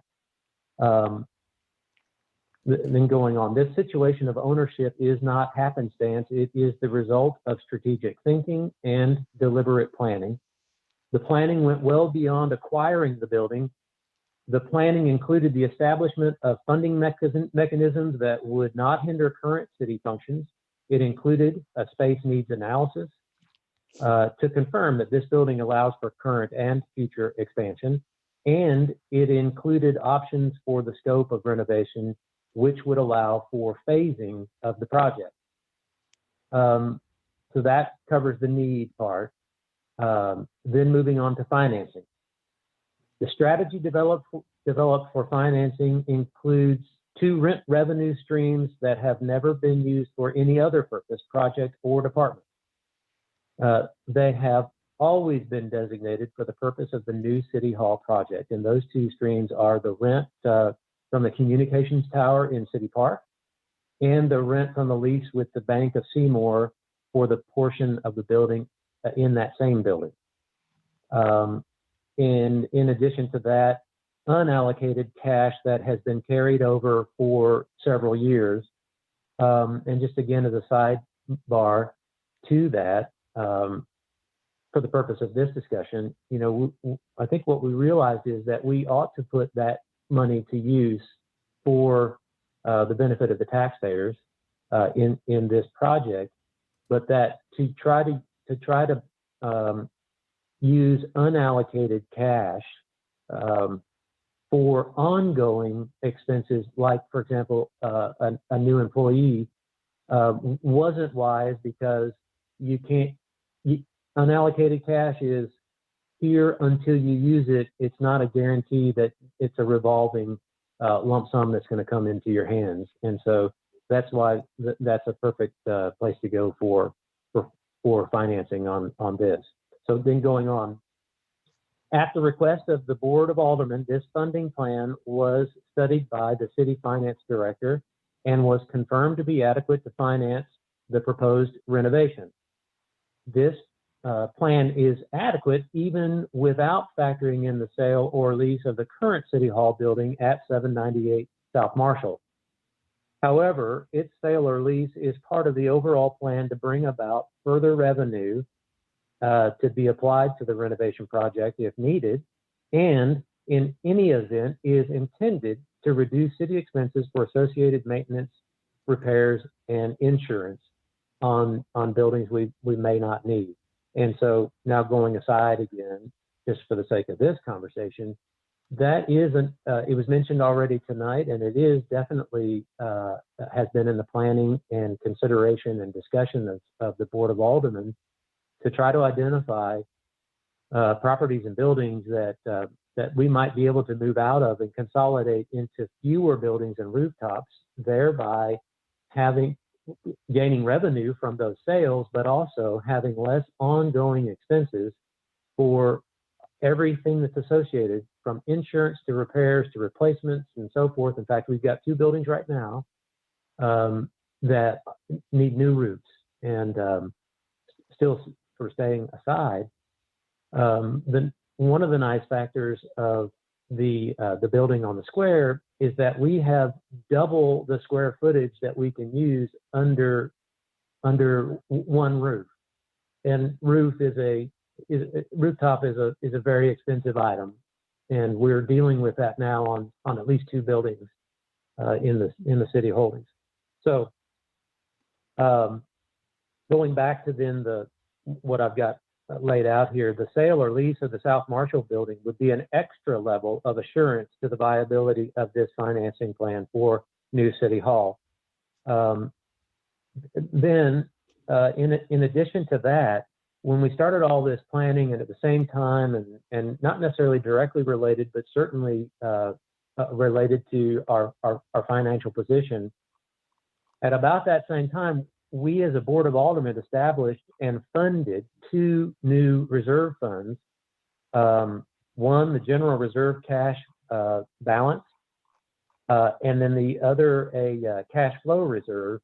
And together, those 2 funds in reserve are at just over $676,000, I believe, Monica. That's what I'm seeing. So as an extra cushion, right?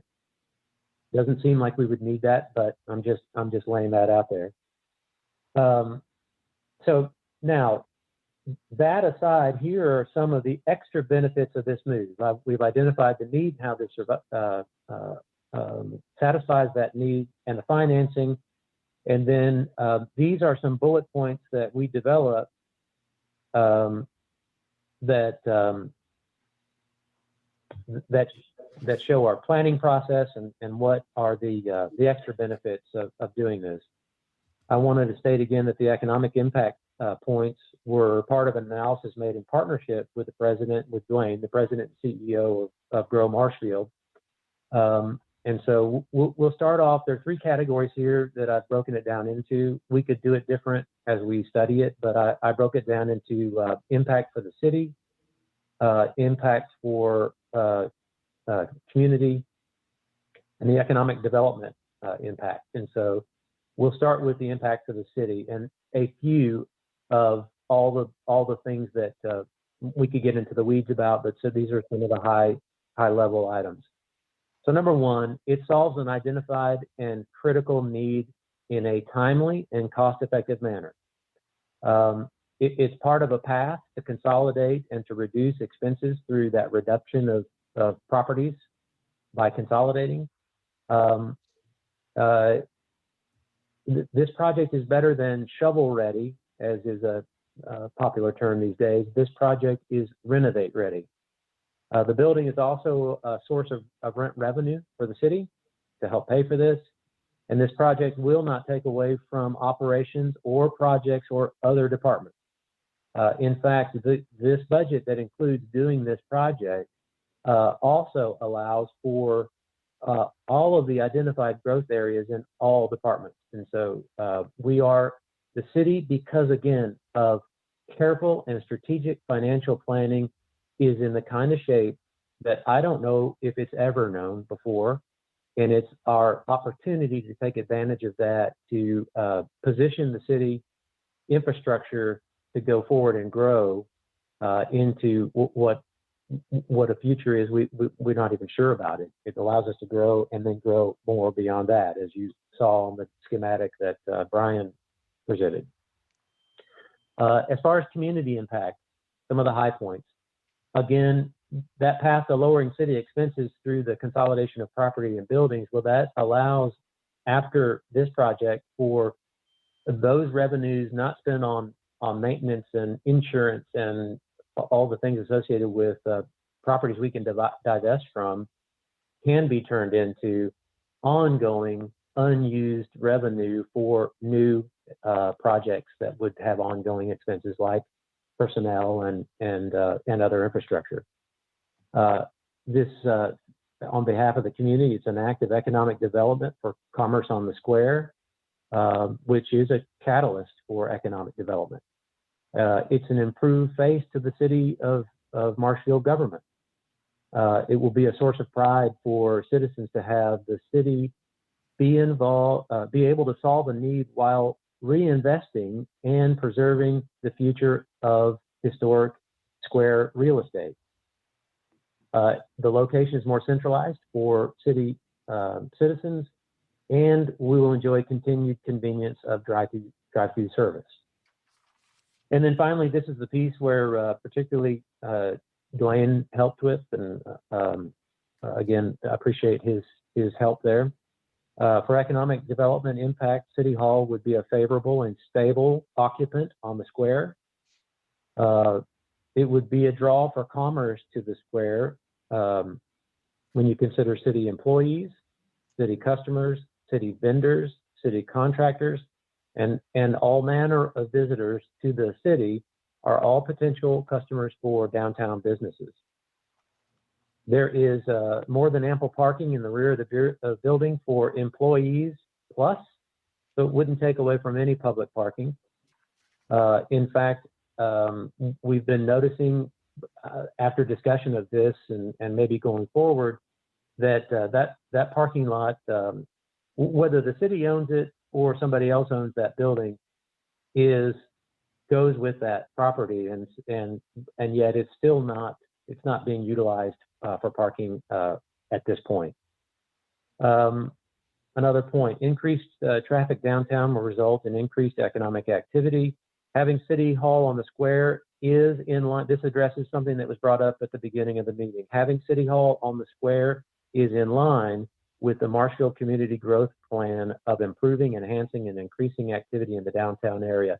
I don't think there's anything that's had more and more structured and more participated level of community interaction than our city growth plan. And the growth plan does call for that, in fact, and this is truly in line with that. The optics of a new City Hall sends the message that we are still moving forward. And finally, the City Hall would show potential future business investors that we have an updated, professional, and historically attractive facility to welcome citizens, guests, and investors.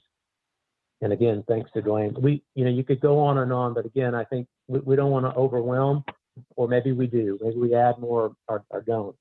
But then I think we need to boil it all back down to sort of the major goals of the project, and it's to solve an identified need for growth in a cost-effective and timely manner, and to become a significant anchor in the revitalization and the resilience of our downtown square, and to become that stable occupant of an historic building for its preservation and the benefit and the atmosphere on the square, to reduce city expenses and increase revenues, and have more appealing and traditional locations, as it was mentioned earlier, as you would expect in the city center. An economic development impact for the growth and resilience of the community on the square. That's a wonderful side benefit that we can be partners downtown making that happen. So that's what we've come up with so far. And again, I think that, I don't know, Mayor, what you think, but probably the best thing to do is to send this out, or if it's not. First, I have a couple of questions if I could ask. Sure. Okay, one of the comments that you made was about the financing plan being adequate. And now my memory is that while we can obtain adequate funding, that funding was fairly high risk because it was for a longer period than our guaranteed revenues.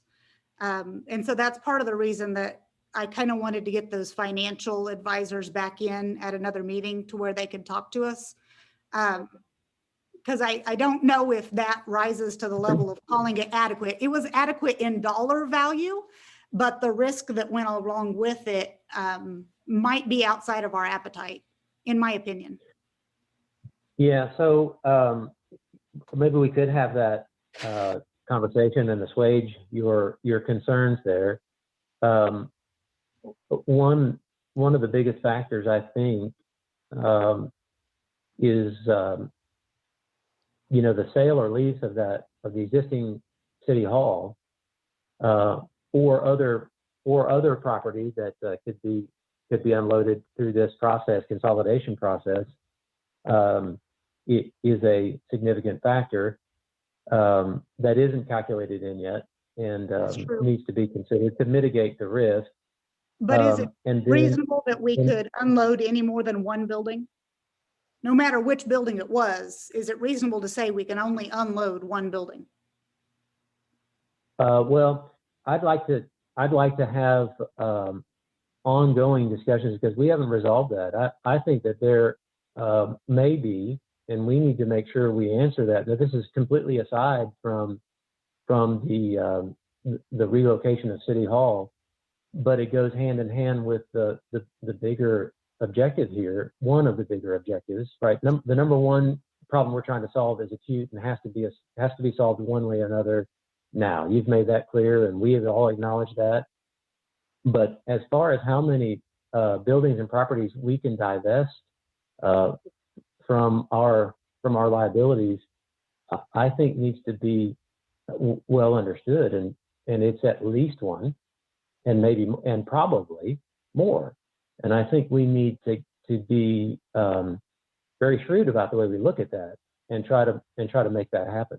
We owe that to the taxpayers as well, to not be having ongoing expenses if more than we would necessarily have to have. And now I think it's a fair question that you have, and I agree we ought to resolve it, but it doesn't change the fact that the plan, just sticking with one item, the relocation of City Hall, the plan is to sell the current City Hall, unless the only thing I can think of that would be a caveat to that is if there's some justification which would have a different funding mechanism to retain it and use it for something else.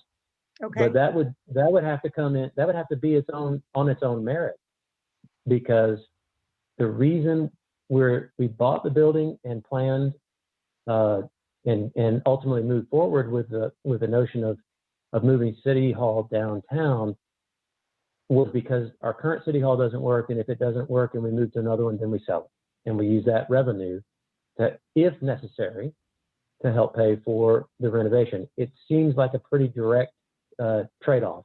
You know, Right. one, it's the same use, so why not use the revenue from that we could generate from sale or lease of that property to fund the new city hall renovation. Okay. The other part that kind of gave me a little heartburn, and I just need to step away from it and review, but one of the comments you made was that it would not take away from other operations. And I think I agree with the allocation of cash that we have, and that's the part, you know, maybe I need to take a look at. But I can't say that using that cash for this project doesn't take away from our ability to do other projects. Yeah, The so expansion of our sewer system, the correction of other issues, the purchase of equipment that we know we need. I don't feel like that's a fair statement. I do think that we're picking one project over another. So that's in stark contrast to the conversation we had when we approved all of it worked out on the budget. So the budget allowed for us to approve all of the growth areas, which are Right. effectively priority 2 items on the budget in every single department. Correct. And acknowledged at that time that was an exercise to be able to move forward with those without having to do budget amendments. But it was clearly understood that it was not at all likely that all of those projects could possibly happen. Absolutely. And so But I that's just a think there further may be- measure of, beg your pardon? I think there are additional projects that aren't on that budget because we prioritized this money first. Yeah, so I think the point I'm trying to make, and it's the point that was made to us, and it's a reality we've seen for years, right? Is that we only have so much, leave the money part of the resource aside. It's the manpower and time resource. We only can do so much in a given year. So the needs for the city certainly are always going to be there, but we have a budget and an existing revenue stream and the capabilities to do certain things that we ought to do for the long-term benefit of the city, and weigh those against things that we can do in any budget year that are project by project. And I think we did a very careful, had a very careful discussion about that when we came up with this plan. And not just this plan from the beginning, but even in our discussions about this current budget. Right. And difference in opinion. I just do feel like we put this in front of other projects that could have been on that budget as well in those areas. And the only other comment I had was, I love the idea of refacing City Hall and making it look inviting and welcoming to investors. But I'm not entirely sure that's a necessity in order to get the investment in our community that we're looking for. I do think it has some merit, but I don't think all these the citizens want, or the housing developer that's going to move in, or any of that type of growth. I don't know that I can really find myself understanding that it has a direct correlation to City Hall. Well, to be clear, it's not the reason we're moving City Hall. It's a side benefit, and it's certainly a great benefit. The reason we're doing it is because we need the space, and we are growing, and we're going to need more space. And to do it in another way, first of all, there is no other option. And second of all, if we wanted to create an option, which is to maybe go out and build something, we know that would be, it was just discussed, you know, if we tried to build something of similar size, that's 3.4 million. If we just try, even if you back that down, and we build just to the space that we need, it's at least double. Right. And so we have a need. This is to satisfy that need, and it happens that in so doing, in that location, there are a wealth of additional benefits that we will enjoy through the process. Any other questions or comments? And I would definitely like to see the document Yeah, that was so that where I was going. can chew on that some more. I openly don't mean this personal, but I'm upset that I don't have that document in front of me to follow along with. Well, it was meant to be a presentation tonight to see if it was a document, see if the format of the document was even worth doing that. So, But I don't have a document to look at the format.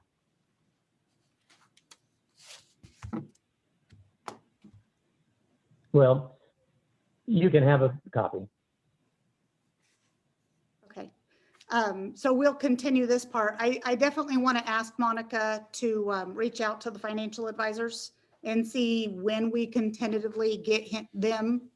And then the conversations we had with BKD about their feeling that they needed to update this and the estimated cost with it. And also their additional ability to provide us input on our current building. What says the board on going forward with that? Is that something we need to do now, or is that something we need to wait and do later? You're talking about going forward on estimating the expansion of the current building? Is that what you said? That and BKD said they felt like they should update based on our current operations. How many square foot is the current building? Oh, goodness. This one, just shy of 5,000. Okay, 4,000 and something. Okay, It's like 4. so, I So mean, we need, we know if we build on 8,000 square foot, that would put us to less capacity than we have in the new building. And that alone at $200 a square foot would put us over 1.6 million. I'm not sure. And it doesn't come with the other benefits that a structure downtown, a landmark building that'll be there for another 100 years. And I'm not sure that's worthwhile. I would agree that remodeling this at this time isn't cost feasible. But I'm also, everything you hit on was everything I wrote down here. So we're, I want to hear from our finance before we would even move forward. And to add to that, the talk has been, we can sell this building and this is where we'll get our money. You can put any piece of property out for sale, but if nobody buys it, we don't have that money. We can't be expecting that. We have to this has to be standalone. We can't expect the sale of one building, sale of a piece of property to pay for any of this because it might not happen. That's my feelings on it. It was mentioned a few weeks ago that there were a couple other funding options, and then we've never heard anything about that. Is there more information that we'll be that's getting? part of our closed session discussion tonight. Okay. So I'm not saying I'm not in favor of this. There's just a lot more questions we need to get answered. So would it be best to start with letting BKD just revise the space needs and stop there? That was I think as a city, about we need that. It's a $1,000. tool we need to take advantage of. I think so. So are we safe to at least move forward with what is our actual current space needs? I think it's a great starting point, restarting point, yeah. Okay, So are you guys good with, of course, that'll be within my purchasing authority. So are you good with moving for that forward, or do you guys want to see an agreement back on that? Moving forward. I say go forward. Yeah, let's move forward with that and get with BKD and let them solidify that square footage number before we move forward with anything else. And then Monica will reach out to the finance, our financial advisors, And we'll work on that. And then is there anything else on the City Hall discussion that needs to come back? And by then we will have seen Rob's document. And so we'll put that back out to have additional discussion. Is that okay? Okay, I got head shakes. I'll take those. Yes. Okay. And that will conclude our City Hall discussion. And if you will please give me about 3 minutes time, I'll be back. Was-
Okay, I don't think I used all my 3 minutes.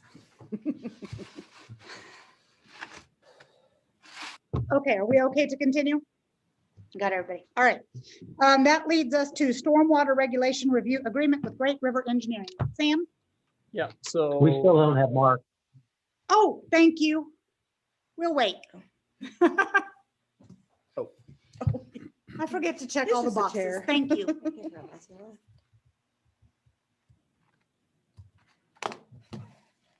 All right, that'll let me respond to the husband.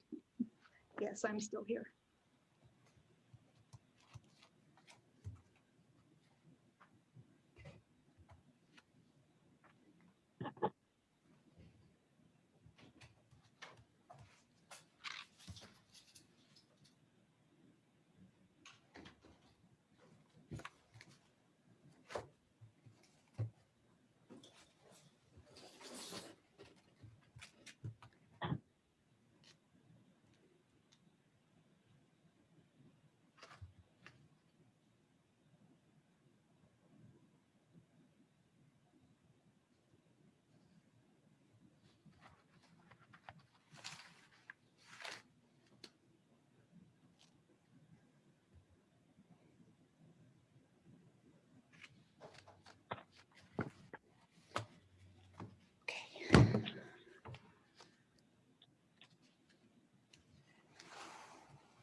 They pulled their agenda item last minute.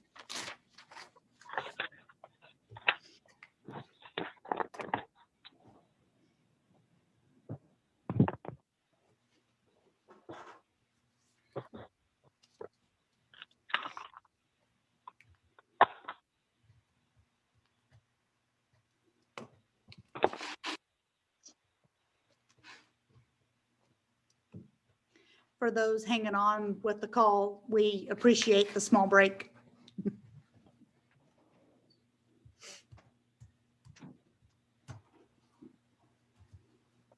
There's Mark. Okay. Now to the next item. The stormwater regulation review agreement with Great River Engineering. Sam? Yep. So this was something that was presented back it's actually in the budget for the operational budget for this year for the building department. This isn't a growth area, but this is a $5,500 agreement. Basically, whenever somebody wants to come in and do an improvement or a development or build a new site, they have to design those sites to meet the current stormwater regulations. Our stormwater regulations are very outdated and need to be updated. It's a challenge, and it has been for a few years now. We've been fortunate. We've had a lot of development come on, and one of the things that keeps coming up is that, hey, what do you want us to do here? Because your design guides are too outdated, and so we've been comparing those to current anyway. But our code is still stuck in just needs to be updated. So that's what this is for. It is budgeted, and it just exceeds my purchasing authority by $500, or else I would have just already signed it. So. Okay, any questions for Sam on this item? Okay. I will, that's the bill, isn't it? Yeah, okay. I'll read the bill. Bill number 2021-11, an ordinance approving the terms of supplemental agreement work order number 6 to engineering services contract between the city of Marshfield, Missouri and Great River Associates Incorporated for review of chapter 530 stormwater drainage and detention in the city of Marshfield Municipal Code Book. Move to approve. Second. Roll call. Foster, Yes. Bowers, Yes. Montgomery, Yes. Lee, Yes. Second reading, bill number 2021-11, an ordinance approving the terms of supplemental agreement work order number 6 to engineering services contract between the city of Marshfield, Missouri and Great River Associates Incorporated for review of chapter 530 stormwater drainage and detention in the city of Marshfield Municipal Code Book. Move to approve. Second. Roll call. Foster, Yes. Bowers, Yes. Montgomery, Yes. Lee, Yes. All right. And on to the state of the city address. So this is the final piece in the 2021 budget presentation and all of the meetings that have taken place. And I'm going to read a very short, well, not exactly as short as I thought it would be, but as short as I can make it, letter from me. And then I am going to turn it over to Monica for official presentation of the budget book and our year-end financial statements for approval. And then we're going to turn it over to Sam to talk about our growth areas, which are in here, and the timeline for moving forward with those. So my letter states, I first want to thank you for allowing me to fill this seat and work beside these dedicated individuals. It has been a very eventful 8 months. I have learned a lot, and I vow to continue to learn and work with each area to improve efficiencies, effectiveness, and overall citizen satisfaction. When I took office in June of 2020, I set my priorities for 2021 to include the improvement of public infrastructure, city resources, budget practices, and the empowerment of decision makers. I first met with all department heads before beginning the budget process to assess morale, needs, and areas of improvement for each city department. Overwhelmingly, city employees asked for help.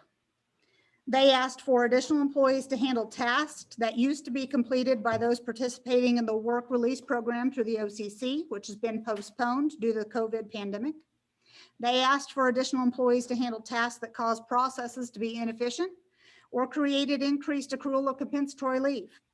They asked for additional employees to allow for cross-training, succession planning, and support during busy periods for the use of accrued leave. They also asked for equipment and allocations for repairs and maintenance, which had been postponed in prior years for various reasons. On August 27, 2020, the Alderman and I met in a work session to discuss my proposed changes to the budget process, a timeline for each budget to be presented, and to set goals for each area of city operation. I provided insight to the information I had gathered at my meetings with the department heads, and they provided information from their experience, their backgrounds, and from citizen input. At the conclusion of that meeting, the timeline and budget process were approved. This new process simplified the budget presentation by defining priority 1 budget as an operating budget, which is budget dollars to be spent without additional board approval unless the purchasing guidelines required it. And priority 1 and priority 2 and 3 budgets as growth areas. And these are budget dollars to be spent only with additional board approval.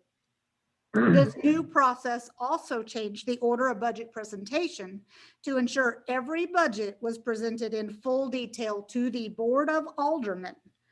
After board discussion and changes were incorporated into the drafts, the budget was then provided to the Finance Advisory Committee for citizen input. This new process also required a final budget book presentation to be given after actual cash balances at December 31, 2020 were confirmed. And that is what we're doing tonight. Also during this meeting, there were 3 goals set by particular members of the group. I set a goal to find a way to add to our current workforce in the most critical areas and ensure the retention of current employees. To do this, I was asking city employees to find operating funds to add 4 new positions and fill 3 existing vacant positions. Also, I asked them to provide pay increases for specific achievements. Alderman Bowers set a goal to complete the Elm Street Extension project. And to do this, we asked city employees to budget for this project from either the remaining bond proceeds or from transportation sales tax dollars. And Alderman Foster set a goal to move forward the City Hall relocation project. To do this, we asked city employees to determine the amount of cost involved, to determine the best financing for the project, and to budget any use of unallocated cash associated. City employees took this direction and worked as a team to develop a solid budget proposal supported by ample narrative and creative ideas for moving Marshfield forward, all while protecting our financial assets.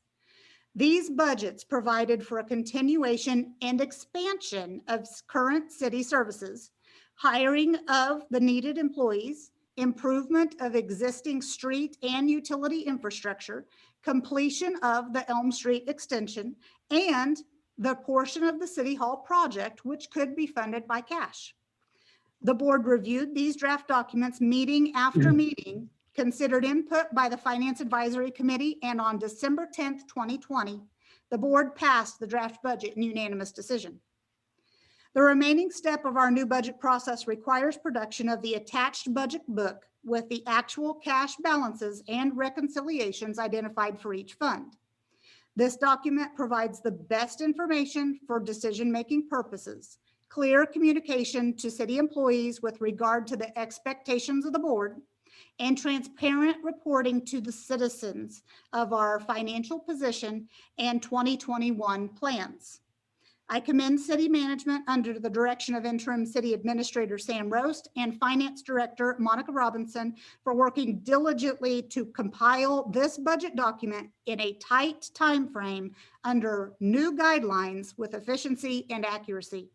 I further commend the member of the boards of Aldermen for working through each budget document with thoughtful consideration of operational needs, future city growth, and citizen interest. I am again thankful for the opportunity to serve along these dedicated individuals and look forward to starting the next budget process in just a few short months. Monica, I'll turn it over to you for presentation of the document. Okay. Hopefully you've all had your, you've received your budget document. The main changes from what you've seen before, what has been presented as a draft budget to what you see now are the actuals. Previously, we had projected 2020, and now you will have the actual 2020, both in the revenues, expenses, and cash balances. I think the main thing on the 2020 financials is that we did not have to do a budget amendment through the year.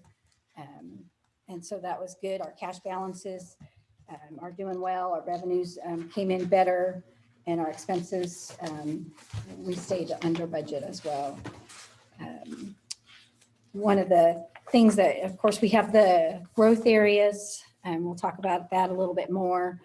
In here, it is labeled as a capital asset plan because the beginning of this was really trying to, the Finance Advisory Committee was really looking at trying to get a capital replacement plan started. You know, we have so many items that we need and we want to go forward, and this is just the beginning of that. And we've called them growth areas, but really it's just that process of how to plan for the future of what we need to replace, where we need to be, and eventually this is going to grow into a 5-year and a 10-year plan as well. It's not this year, it's just for 2021, but we will see this as a growing document showing what is needed in the future that isn't being funded today, but will need to be funded in future years.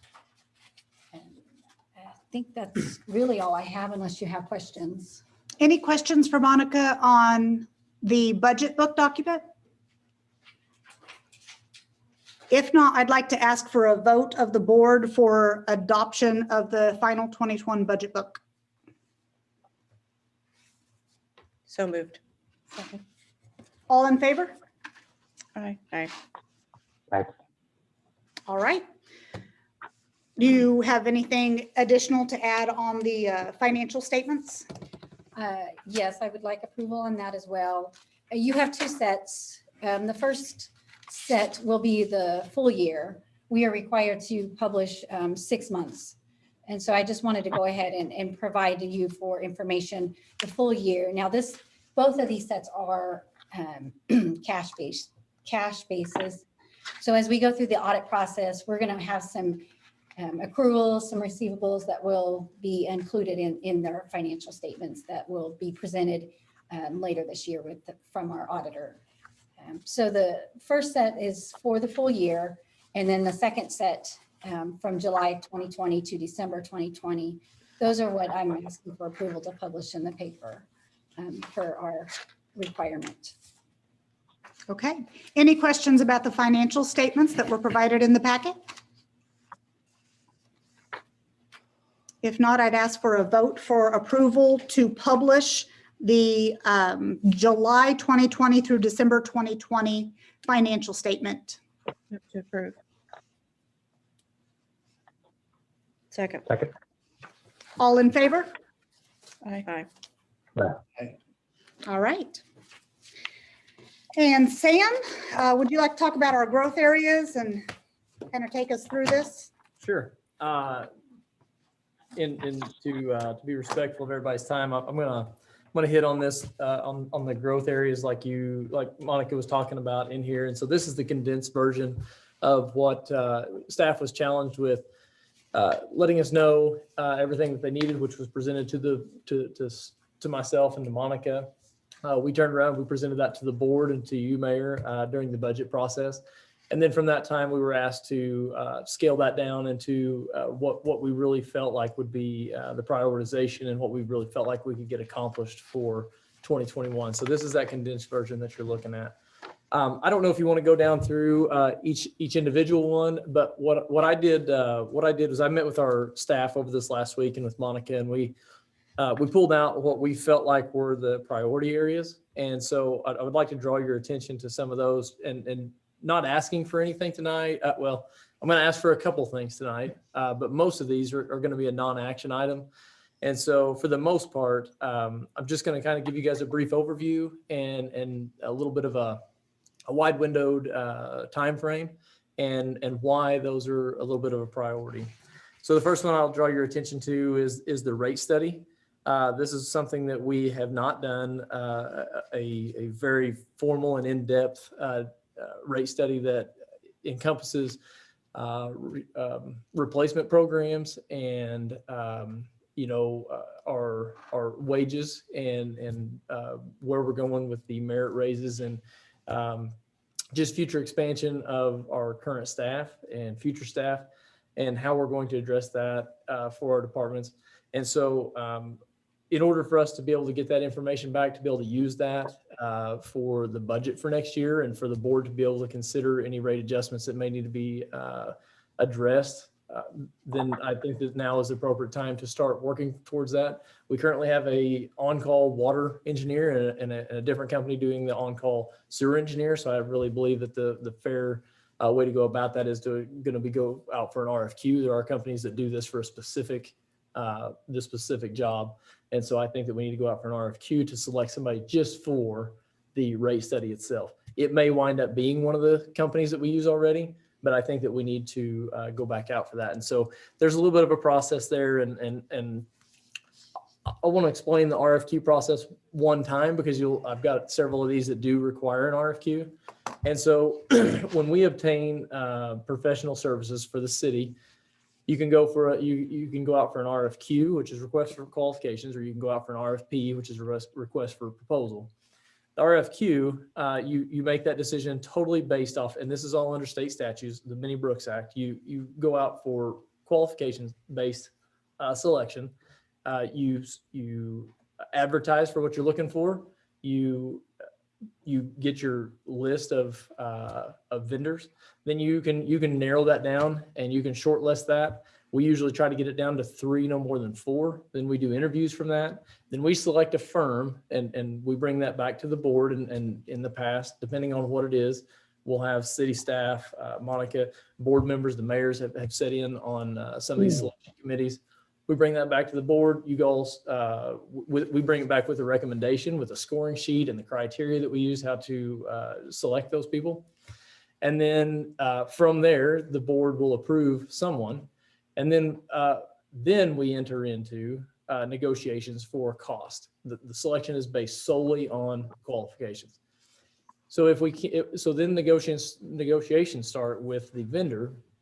And if this professional service, if we can't come to an agreement, then we have the option to move to the second highest score. The issue with that is that if you move past the first one, you cannot go, if you move on to the second one, you cannot go backwards and you cannot pick back up and go to your first choice. So we're really diligent about doing so, and it is an important process.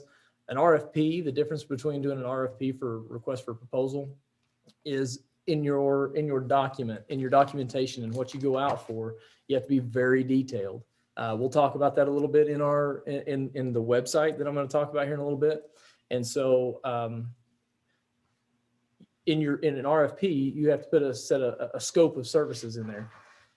The challenge with putting an RFP together for something like a website or something like something that's very detailed is if you miss something, they're going to give you a price based off of what is in your scope of services and what you have in your specifications. If you miss something, it's going to be a change order. It's not uncommon for, as all of you know, it's not uncommon for projects to escalate, and it's easy to get under a lot of change orders. So all that's important because as we go down through here, I'm gonna talk about some of these are going to be an RFQ, some of them are going to be an RFP, some are just going to be bid documents. Some of those, our purchasing policy allows us just to say, hey, we're going to go out and we're going to get multiple prices in writing via email or via mail, and then we can move forward with that purchase. So just want to give you a little brief introduction to that. So on the utility rate study, I do think that is something that we really need to hit on. It's going to be an RFQ process. I think that we can start getting that advertisement out over the next month or two and start getting some solicitation and start getting some of those back for us to review. We can sit, I'll be visiting with the mayor and we'll set who we're going to have sit in on those interview panels. And so it may be very appropriate for our water and sewer commissioners at the time to sit on there, or one or the other, or whoever we want on that selection process, we'll be in contact with the mayor on that. The tower cleaning, that's another one that we want to, again, I'm going to bring out the ones I don't want you to be surprised as we bring these up over the next few months. The tower cleaning, we really want to be able to hit the ground running whenever these projects are completed, and we're estimating those projects to be complete end of April, beginning of June. And that's going to hit really well with the time to get up there and get them cleaned. It'll be past some of the initial first humidity portions, which makes that mold grow. And so hopefully we can get that done and get the bids back and get everything cleaned up by mid to late summer. The new website design, again, that's going to be an RFQ process. We're going to have to write the specifications on that and put some documentation together. Mark's actually already been working on that and reviewing some stuff. And so we look to be putting that start out for advertisement in late spring. There's the dump truck that is that's allocated across 3 different departments: the water, the general fund, the water fund, the general fund, and the sewer fund. That's something that we're going to be bringing back to the board when appropriate. We continue to look at used sites to try to find something that's comparable to something that we need. Again, the issues that we keep running into are a lot of these are municipality trucks and state trucks. And so they definitely get their use out of them the same as we do. And so by the time they're ready to get rid of them, most of them have some issues with them. I will say that as we go on down through here, you'll notice that there's not going to be very many of these that we're going to hit on in the wastewater fund.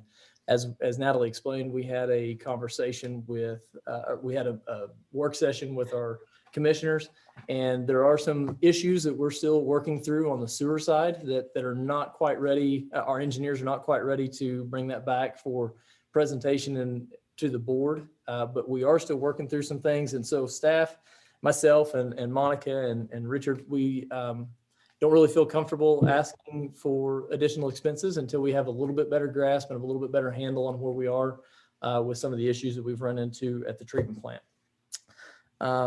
We are going to be bringing back a used utility truck for the water department. We actually put 2 of those in the budget. For right now, I think that we're going to kind of space those out a little bit, make sure that our revenues are on track later on in the year, and then we'll be bringing the second one back to you all. But that is for a used truck that we'll be bringing back to you shortly. We're going to be bringing back another one for the street department. If you look, the price, there is a price difference in between the 2. The water department's a little bit higher. We're looking for a truck with a utility bed on it already. The one in the street department, we're going to be taking the utility bed off of another truck. We've got some cost estimates to bring it back up to what needs to be current operating standards, and it's really worth it. The repairs cost is going to be more than the truck is worth, but the bed is still in really good shape, and so there's no reason not to utilize that. The next thing I would bring your attention to, these next ones, if you want to get down in the weeds, that's great. But Mark is here and he's prepared to talk about anything that you got, questions that you might have. In the budget, there's money set aside for the Patriot Park Development Plan. It's kind of a 3-step for this year. I'll say, let me clarify, it's for this year, but then there's additional steps down the road. It's kind of a 3-step, 3-tiered plan. And so the first plan we're going to be bringing back to you very shortly. Mark's going to actually be talking about this Tuesday night at his Parks Committee, as Parks Board meeting. And so then I've been working with Paul to ensure how we move that forward and to make sure that we're moving forward in such a manner that is consistent with past agreements that we have and how we need to, what we're contractually obligated to. And so those things will be coming back to you very soon. The pitching machines for the new programs this year and for the baseball and softball, those are just going to be a formal bid. Those will be sealed bids that Mark will put out for. They're just going to exceed his purchasing authority. So those will be presented to the park board, and then those will come here for final approval. The disc golf course, that was something that was discussed and that was approved in the budget. That will actually go through an RFQ process. We'll select somebody by qualification. We'll see what they've done, other communities that they've worked in, what they look like, and then we'll enter into negotiations. That'll all be done at the park board level, and then final approval for expenditure of funds and stuff that they will have a recommendation for you all to approve as well. And then we get down into, then we're going to jump down into the street repairs. So Banning Street, North Marshall, the sealing of the lots, North Buffalo, replacing existing patches, and Elm Street, which is not on here because it's out of a different, it's out of the bonds that we have, the bond dollars that we have left over that we actually have to spend on a transportation project or put them towards the principal. But these transportation projects, we should have, I'm hopeful that CMT will be here at the next meeting to give you guys an update on the interchange project and kind of where we're ending up. MoDOT is still working on their administrative costs on that, which we kind of need to know where we're at on that before I'm ready to just absolutely pull the trigger for some of these projects that would come out of that fund, because I want to have a better understanding of exactly where we're at. But I'm working with Great River currently to get a cost proposal from them to help us through the bidding documents and through the construction phase services for all of these projects. I had started to put all the specifications together, and after about day 3 of working on them, it is Elm Street is a new road, and it's kind of a one-time shot to get it right the first time. And so I did not feel comfortable with myself writing the specs, and so I'll be bringing back an agreement with them to look at that. The road's already been designed, but it is imperative that it is built to specs and that it is on grade. And so we're not going to be paying for the design again, but we are going to be paying for the bidding documents and then through construction phase. Outside of that, I know I condensed that and went through that pretty quick. As I said, I'm not asking for approval of any of those. Do you have any questions on that before I do move into what I am going to be asking for approval for tonight? And Sam, am I correct to say that on the fiber ring that's in our growth areas, we have, since the budget was put together, we've already received another, hey guys, wait, maybe there's another way. And then it's kind of dropped again. So the reason the fiber ring is not being brought up is because those who own and operate most of our dark fiber or would be putting it in have come up with yet another idea, and they're working through all of that process to figure out what is really going to be working best for the city. So I think that's part of the reason that particular item isn't brought up. And of course, we've already held discussion on the new city hall. So it's an ongoing. It is. It absolutely is. And that's a very good point. And it is, it's kind of a threefold there, but it also, I'm not going to say that we have to expend the full dollars for the full fiber ring, but it is kind of contingent on how you guys move forward with City Hall, because it does impact that. Obviously, if we do nothing and City Hall remains where it's at, then the cost is more minimal. If we do move it, then depending on where we put the hub, if we stay with the hub or if we go with a ring, we do have 2 options. And so depending on where we store it, we can put something out here just outside of City Hall close that is going to reduce the cost. Or I'm in conversations right now with Show Me Power to maybe they may have some room out there to house that. And so there's still going to be some replumbing in there, but it really, that's one of those other things that needs to get worked into City Hall. Whenever we have a little more direction on what we're doing, that's something that I can pull back into this conversation. Okay. Any questions on the ones he brought up about, and at this point, we're just moving forward as far as putting documentation together, asking for formal bids if it's an easy contact these vendors, or at this point, that's all city staff's doing. Everything will come back to the board for additional discussion, approval, et cetera, before anything can be done. Any questions on those items? Okay. Sam, we have 2 that we need to fast track. Yeah, so I've got, let me make sure I don't skip over anything here, but so the first thing we need to talk about is in the growth areas, you'll see there's $9,000 in there for I&I equipment. Those are 2 separate purchases that one of them is for smoke testing, one of them is for manhole testing. I could make they are within my purchasing authority individually, but it is in a growth area. And so obviously the board wanted all of the growth areas to come back for your approval. Part of some of the issues that we're working through at the treatment plant and in the sewer system is I&I and capacity. And so without boring you to death, I mean, we'd really like to be able to purchase this equipment, get up to speed with it, know how to use it, and be ready to roll when the time does come, when we can work it in and when the dry weather does get here, so that we can start. It's a pretty lengthy process to do smoke testing. The manhole testing we can do pretty quick, but the smoke testing, I promise you all will hear about it. It will be in this room, It will be in the paper. It will be we will strongly advertise that before we ever start, just because what you do find is that whenever you start doing that, we isolate certain areas. And talking with other utility companies and what we have done in the past years and years ago, it's not uncommon to find a sub pump hooked to it, or it's not uncommon to find gutters hooked to it, or a trap that, or a drain that doesn't have a trap inside of a house. And so how it's not fire smoke, it is smoke for a purpose. And so you can imagine the shock from people if they're home and smoke does start coming through their house or through their gutters. And so this will not be the last time that you hear about it just because we're purchasing the equipment.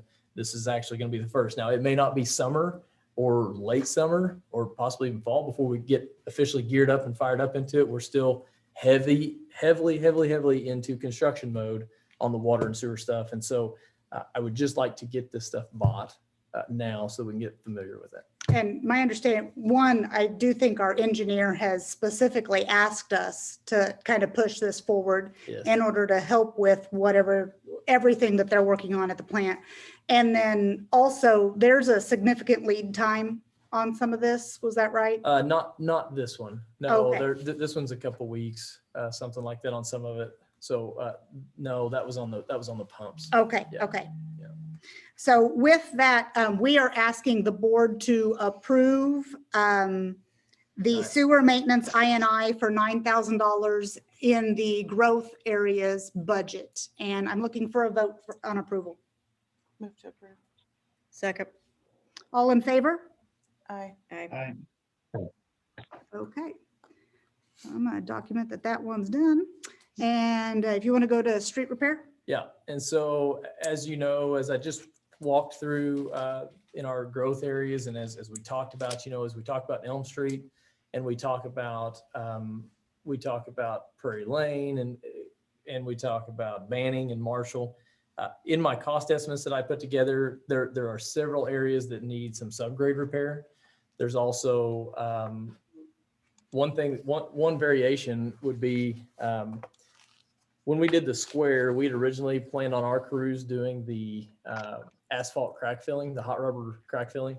But when it came right down to it, one, as you all know, it was a very tight time frame, and two, the cost to get that done, the contractors did it when you figure our time in and material, it was very cost effective to have them do it in the time frame because they have to do that before they pave, and so they stayed in front of the pavers, and we basically we had expended all of our manpower at that point. And so I'm going to ask you all to purchase the crack filling material, but knowing full well that on these projects, we may use that crack filling material for other roads that keeps the water from getting down into our subgrade. But in our bids, one of the bid alternates will be for contractors to do the crack filling on our projects for this year. Just because with the subgrade repair, I honestly don't know if we have time to do both and get it done in the paving season. So the other side of that is the subgrade repair that we have to do. There's a line item in there in the budget. It's not in the growth area, but it is in the budget for $50,000. And so I'm asking the board to go ahead and authorize that first 50. There is some other numbers figured into the paving of those other projects. But what I'm asking for is so that we can get started. We're finishing up on our chipping program right now. And so what I'd like to do is be able to move directly from that and shift our crews straight into subgrade repair mode. And for us to be able to do that, I mean, it won't take us very long to get past my authority in the budget. And so I would like for you all to go ahead and approve for now up to $50,000 for subgrade repair. And then the crack filling material, which I believe was at 45,000. Yep. And then the other thing that I just got to thinking about and talking with Brandon today would be if the board was so inclined to authorize either up to the $45,000 or if you wanted to do half of that now. We have several existing patches around town that we plan on replacing in concrete. Some of those have settled. These are outside the improvement areas. So we had a cost estimate. You guys had challenged me to do a cost analysis with asphalt versus concrete, and they came back very similar. What I would like to do is get somewhat of a dollar amount approved so that when we are pouring concrete on some of these where we're fixing subgrade and some of these smaller areas that we can shut down, and we do have additional concrete or something that we can squeeze in, I would like to be able to do that. And so there's another $45,000 that was in the transportation budget, but obviously it exceeds my purchasing authority. So to break all that back down, I would like the board to approve $50,000 out of the transportation fund for subgrade repair. I'd like them to approve $45,000 for asphalt crack filling material. That's a semi-load. And then I would also like them to approve $45,000 to fix existing patches throughout the town. Okay. Sam, I've got a question. The repairs for the existing patches or replace the existing patches, that one's pretty clear, but remind me, the first two amounts that you were talking about are coming out of which line item? Is it the Banning Street repair and resurface? So the 50,000, is for subgrade repair in those two areas. I've got additional subgrade repair in, you'll notice that I've got additional subgrade repair in the line description for Banning and Marshall. This 50 was just an additional 50 in order to get us started. Those other ones, I figured those into the project. So that's why I am asking for that 50. Does that make sense? Out of the line item with 275,760. That's what you're asking. 50 out of that.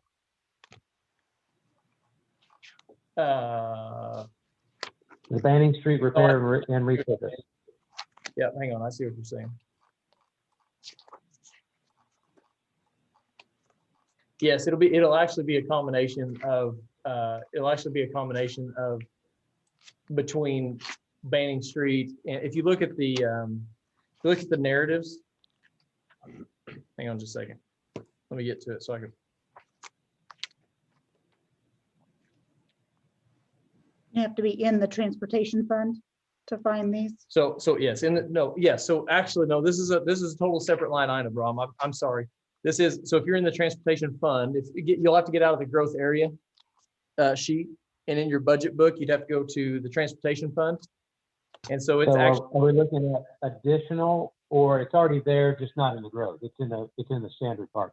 It's in the standard Okay. part. I'm in the transportation fund now. So it's 60, it's the first one under 6063, subgrade stabilization.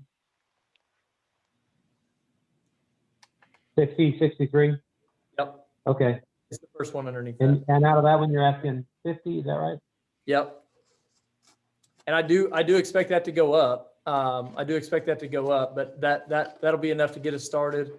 And then whenever we get close, I've already talked to our street superintendent, when we hit that $30,000 to $35,000 mark, Monica will be tracking that. We'll have to come back and we'll give you a progress update, and we'll probably be asking for more money at that point.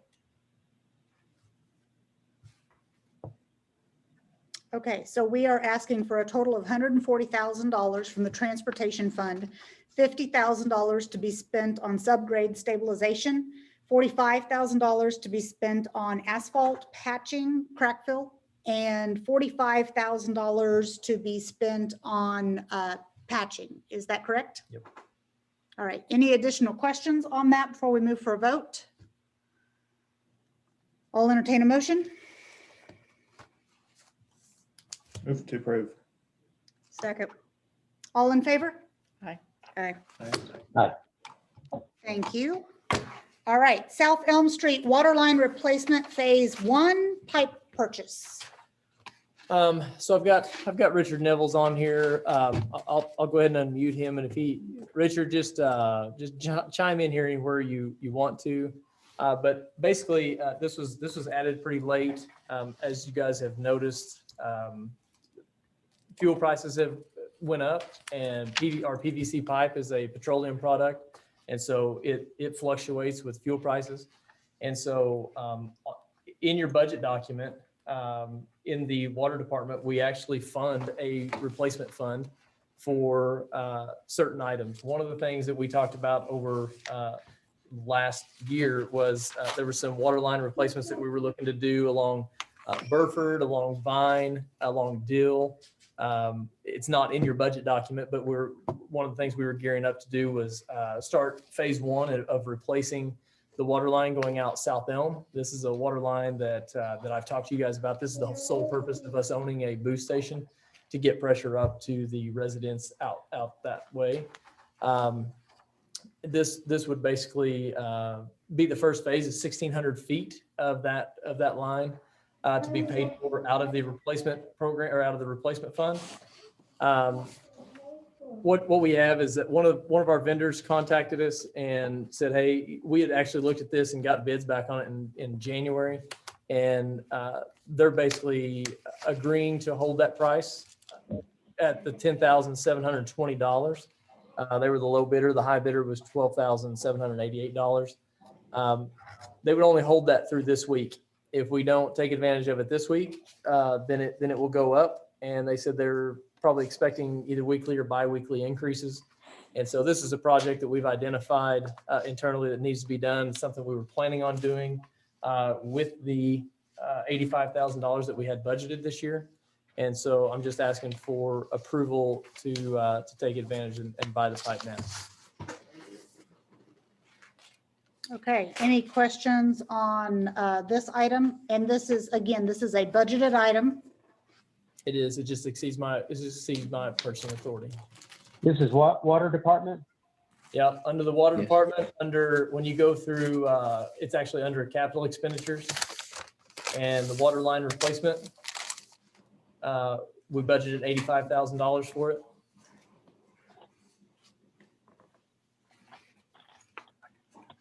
This is one of those. The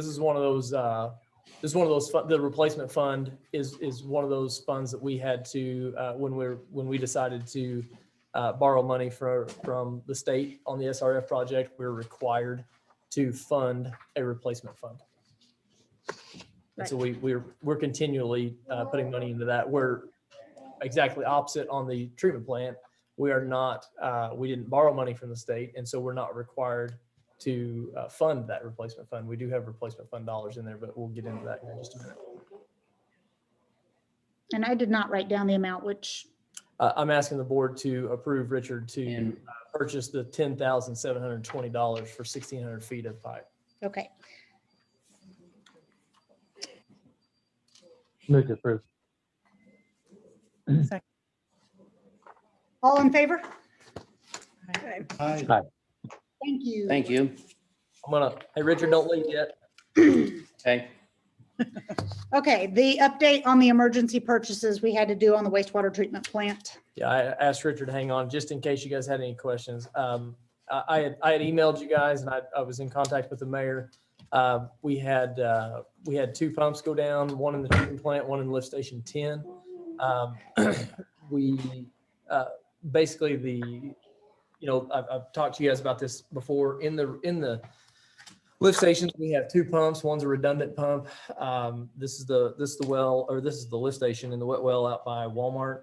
And so we actually had to replace one of those last year. So this is pretty, they're wearing pretty close to the same.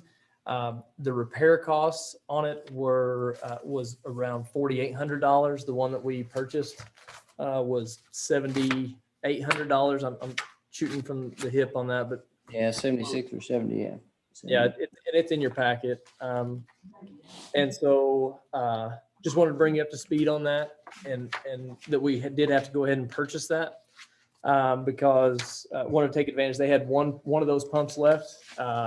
Outside of that, if somebody else bought it, we weren't sure. We get into lead time issues with some of these pumps. And if you guys will recall from last year, we went several months on one pump with no backup, and I just wasn't willing to risk it.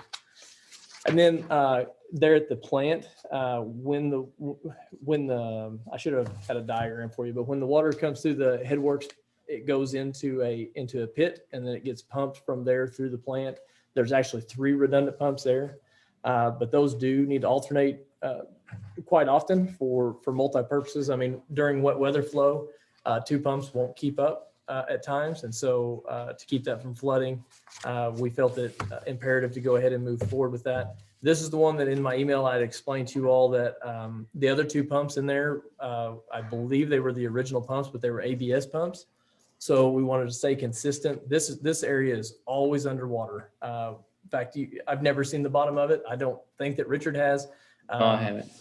It's continually underwater. These things are, these pumps sit on rails.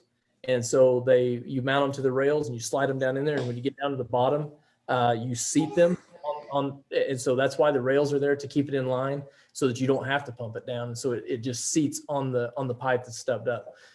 We did that because sometimes, even though manufacturers say that these other pumps will work, we didn't feel confident with what we were talking in regards to what we were talking about, that we wanted to risk the couple $1,000s difference to go with a pump that didn't match. I will say that we haven't dropped that pump in the ground yet. Probably going to before long, but it is a little bit different looking than the other pump that we had. So we're still working through that. We can still return it if we want to, but Richard's working through that with the manufacturers. We actually got it in this week, and just wanted to let you know that if things change, we will be sending it back. But as of right now, I just want to let you know that we did spend $13,078.87 on that. With all of that being said, in your budget book, if you go to the treatment plant, these were absolutely unbudgeted, unexpected occurrences. And so you'll notice that in the up top, that replacement reserve fund from the 1999 A bond, those are funds that we'd set aside when the plant was constructed back in 99. And then where we paid those off, there were some funds that were refunded that we've been able to utilize, and we created this fund. We're not funding it, but we did create it.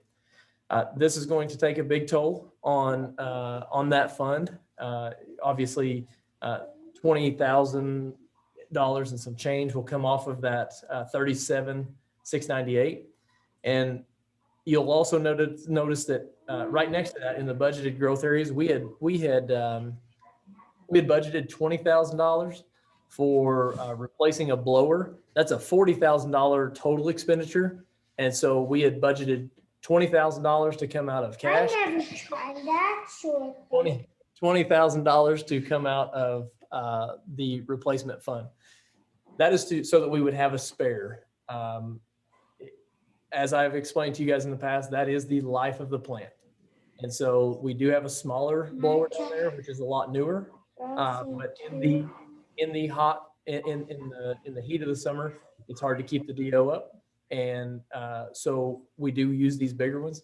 They have quite a bit of age on it. We did get down to one blower last year. So we kind of hit the brakes a little bit. I think we better budget for one next year. Not going to say that we're not going to come back and talk to you guys about that, but if we do, we will be exhausting the remainder of the replacement fund along with more cash, or we may decide to leave that remainder in there because it would probably be enough to cover probably one more pump, maybe two more pumps if they happen to go out, and just ask you for a $40,000 expenditure out of cash. So I'm not asking for that tonight. I'm just giving you an update on what we did, why we did it, and how we paid for it. Thank you, Sam.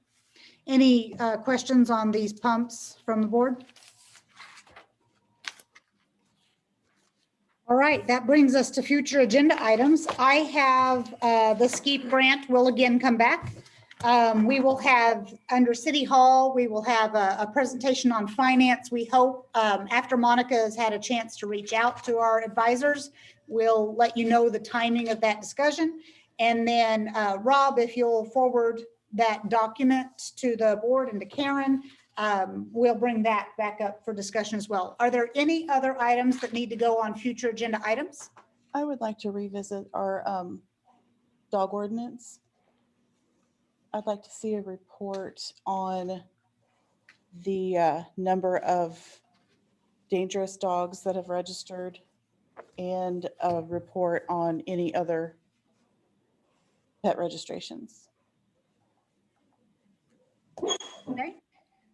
So so may have to have clarification on it. So you want to revisit the dog ordinance, like you want to Like the revisit dangerous as a whole? You just want it back on the agenda, or do you want to report?